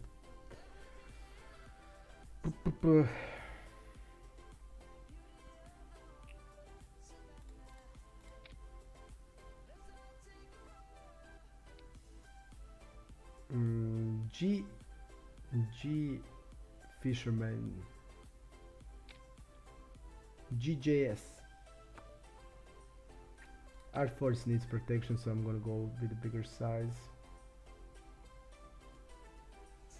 6-9 I'm gonna fold. Also on my Discord there's a lot of good players. There is also crushers from MIDSTAKES that play with me on the Pokerstars. Anarchy is there. Anarchy is also sometimes on the stream with us. There's also a couple of other guys in Discord that are good, and I will bring them to stream.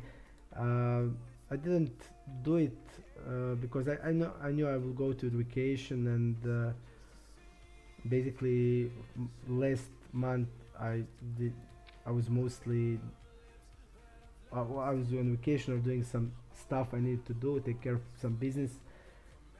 But now I will be here basically till the next few months.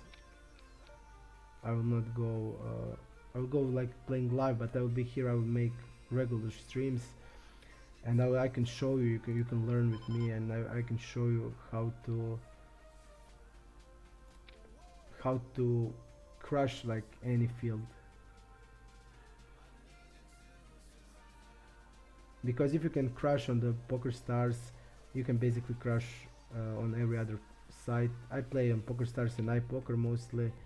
He should be having here like 20-30% of the c-bet range, and he's basically doing it a lot more than he should be. So I think that we should be having raising range a lot on this board. I would probably raise 10s always, 10s and probably some 9s alongside the sets, mixing hands like 4s and 5s there occasionally, or hands like ace 4 and ace 5. Okay.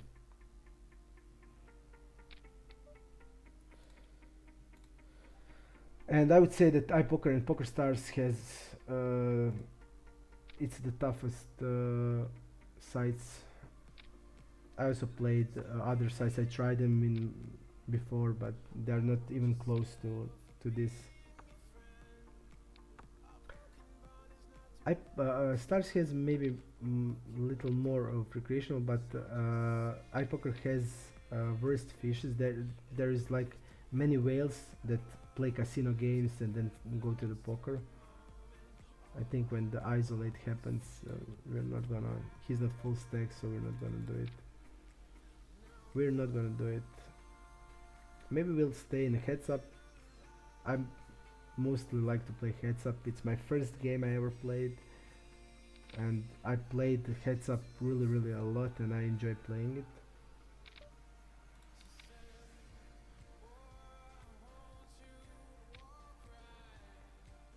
We're gonna check behind this board because this is board where we're gonna just check a lot. So checking two top pair, we're gonna have then some full houses on the turn when we check, so it's nice.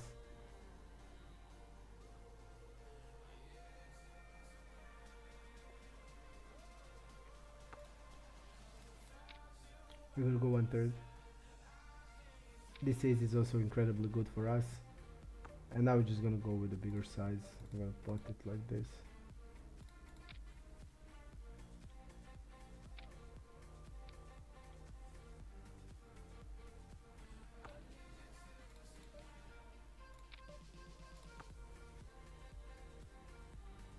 His range is like probably around 35% hands.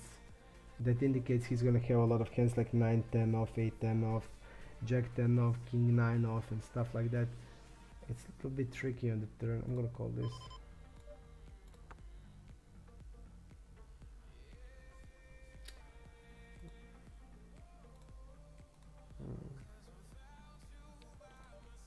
Average is gonna bluff now. I mean, I think basically we are now wrapping. I mean, it's not that even important what we are wrapping, because I think he's gonna be capped to a hand like 10x or low king x, and he's gonna have straight sick, and he's folding this line. Check, all check, check, check, fold.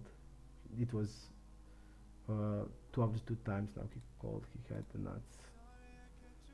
I mean, he had a straight, not the nuts. I mean, so incredibly stupid played.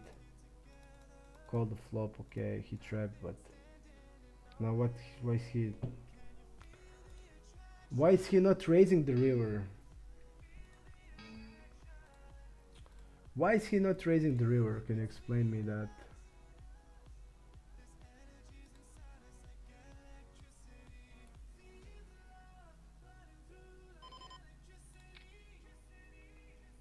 He did donk with the gut shot, queen 10, continued on the turn, but with a smaller size. Now he's using a bigger size. Okay. Okay, guys, we can just close it for today. We played more than 3 hours. I will let you know when we'll stream again. I think maybe Monday. So just follow my blog on Poker Strategy, go into my Discord and subscribe it, and follow me on the YouTube. We'll make videos, we'll make a lot of streams, more than before, because now I have the time, and I will create content for Poker Strategy. I'm their coach, and I will do a lot of things for them. It will be fun, so just stick with it, be active and supportive, and I will do my best to give you the best possible informations, all my thought process, everything. I'm never hiding anything. So thanks for being with me, and see you guys.